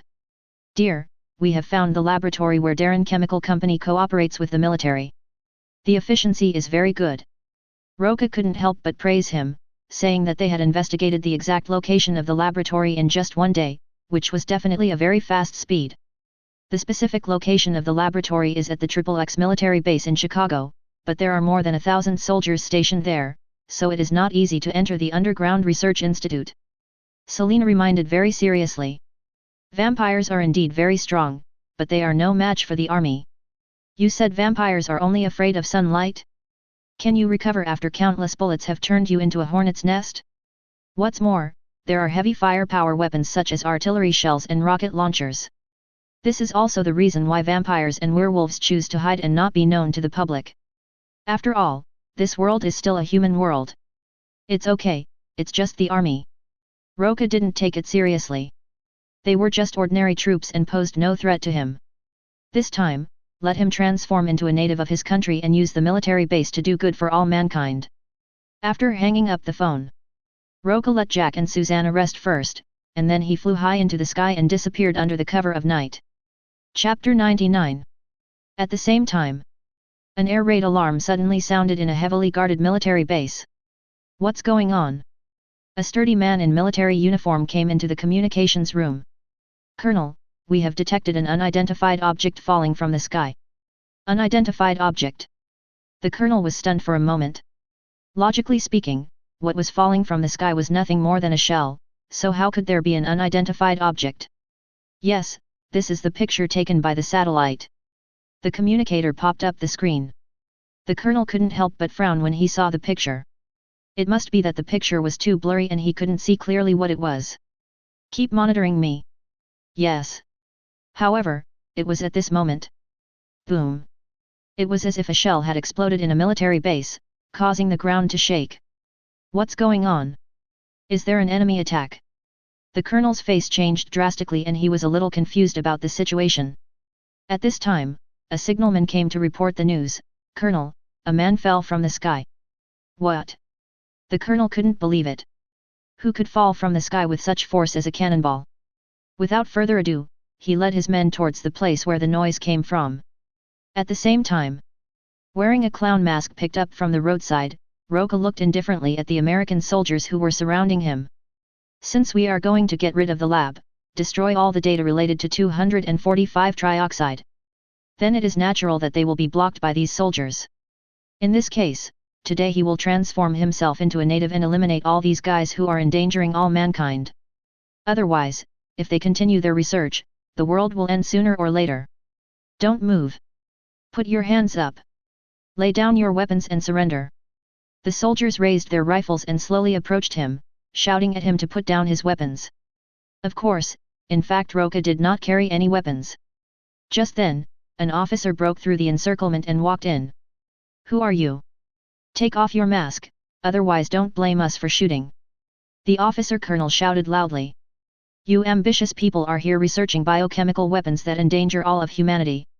I am here today to punish you on behalf of all of humanity. How did you know there was a research base here? The colonel ignored the so-called punishment he mentioned, but instead wondered where the man in front of him got the information from. Not many people know that there is a research institute underneath this military base. So someone must have leaked military intelligence. Do you still have the heart to think about this question now? Roca's mouth corners slightly raised as he slowly floated in the air, his eyes becoming hot without him noticing. Shot. The colonel, sensing danger, ordered his men to open fire without hesitation. Blast blast! At once, a large number of bullets will hit Roca. But these bullets were just a tickle to him. Seeing that guns were ineffective against the human in front of him, the colonel couldn't help but widen his eyes in disbelief. It's my turn now. Roca grinned, and the next second his thermal vision turned into two red lights that shot out, piercing through and melting all the human bodies and walls wherever the light passed. Then he did a 360-degree spin in the air. Two red lights came across and cut all the soldiers in half wherever they passed who didn't have time to lie down. Looking further into the distance, I saw that all the houses, cars, and missile vehicles had been cut off. Maybe it cut into the armory. For a moment, the sound of explosions swept across the entire military base. Boom boom. The colonel who had escaped the disaster by lying down was horrified when he saw this scene. What kind of monster had they encountered? Why does it emit such a powerful laser? Fight back! Fight back! Although he knew that guns were useless against the monster, the colonel could only organize the soldiers who had escaped the disaster by lying down in time to launch a counterattack. Since ordinary guns are useless, use RPG, heavy sniper rifle or grenades. But it still doesn't work. Roca was like a human bulldozer, destroying everything in his path with his heat vision. In just a few moments, the entire military base was destroyed and a raging fire ensued. Is this the place? Roca used his X-ray vision to see through the research institute below the military base, then came to the elevator entrance and blew up the elevator door. Then he jumped directly down. On the way, the people from the research institute seemed to want to use the elevator to stop them, but it was useless. After descending hundreds of meters, we finally arrived at the entrance of the research institute.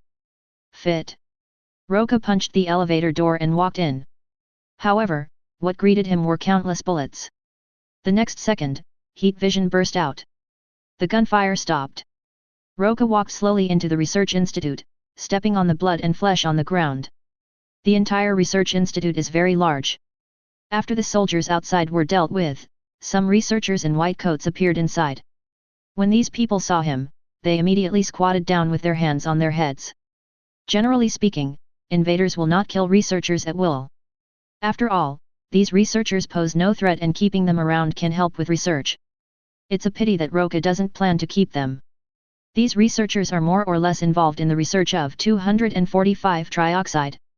It will be troublesome if this research is spread. It would be best to shut them up forever. But he was not in a hurry to kill them, since the elevator for leaving had been destroyed anyway. Arrived at the deepest part of the research institute. There are various human experiment instruments here. Some culture chambers also contain various monster samples. Don't kill me, you are the director of this research institute, right? Roca looked at the bald old man in a white coat, Wang Zhao, in front of him and said. Yes, I am the person in charge of this research project. Just tell me what you want. Even if you want my research results, that's fine. The bald old man begged for mercy again and again. For him, it didn't matter where he did the research, as long as he could continue his research. Research results? Don't you know that the 245 trioxide you're researching will cause the end of the world? Roca narrowed his eyes and said coldly. The bald old man was speechless. He knew best what would happen from his own research, so he couldn't refute this statement at all. So you'd better be buried here with your research. Tex. The bald old man's neck was crushed before he could finish his words. Then Roca threw it aside and took out the C4 bomb he had bought before from the system space. Chapter 100. He prepared a lot of this stuff. Enough to bury the entire underground research institute underground. Beep, beep. Roca pressed the timer of the C4 bomb, threw it down, turned around and walked towards the exit. After placing a large amount of C4 along the way, he left the underground research institute and flew high into the sky. Boom boom. The ground shook and the entire military base began to collapse. After everything calmed down, how could you tell that there had been a military base here? All that was left was a ruin. Honey, how's everything going? Is everything all right? Selena, who received the call, asked very worriedly. Ha, don't worry, that military base has disappeared. Disappeared? Selena was stunned when she heard the news. She was a little confused about what Roca meant by disappeared. Although this military base has disappeared, it is still unclear whether Darren Chemical Company has other research bases that cooperate with the military. Serena, you need to continue investigating this information. Understood.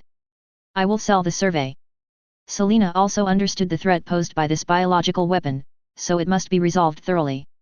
917 The next day. Roca took Jack and Susanna back to New York. Then they completed the admission procedures for both of them and arranged an apartment for them near the school. By the way, he also asked Tina and Allison to take care of him, after all, he was very busy. Because of this, Tina asked him if he had any intentions towards Susanna, but Roca gave him a good scolding and the matter was finally dropped. For 2 days Roca stayed at home or went to school with Maria. Until I got home from school in the afternoon. Ding! Congratulations to the host for completing the mission. The mountain has eyes 1. Rewards are being distributed. Congratulations to the host for reaching thermal vision level 2 level 3 high. The sudden system prompt made Roca stunned for a moment. What's wrong? Maria, who had been holding his hand beside him, looked up at him with some confusion. Fine. Roca shook his head with a bright smile on his face, then took out his phone and called Ban Lina to confirm the situation. It's true. Sending your own people to deal with those deformed people can also complete the system tasks. This is very nice. The werewolves and vampires under his command can also be put to good use, and he can reap the benefits. It's the best of both worlds. Back home. Roca immediately found Allison. Baby, take a look, are there any special requests recently? Okay, let me see. Allison, wearing a sexy white vest, opened her laptop and checked it. Apart from the commission to find the blood orchid in a few months, there seemed to be no other commissions with special working hours. Hey? There isn't one. Roca was a little surprised. After all, there had been quite a lot of commissioned tasks. I didn't expect it to be gone in the past few days. But he was not in a hurry. Just consider it as a few days of rest. I just happened to see Alessa, Heather, and Nancy at Carlson's Manor. The perfect super soldier serum hasn't been given to them yet. So the next day, Roca went to Silent Hill. Alessa, I'm here to see you. In the fog, after a shout, the surrounding environment quickly became rotten. Soon, Alessa, dressed in blue, suddenly appeared in front of him. If you don't know, you will definitely be shocked. However, Roca had already seen her, so he was not scared. Instead, he hugged Alessa in his arms. I haven't seen you for a few days. Did Alessa miss me? Alessa nodded without saying anything. Roca was used to her silence. By the way, you should be able to feel that Silent Hill is being rebuilt. How is it? Do you like it? Some time ago, he instructed Selena to rebuild Silent Hill.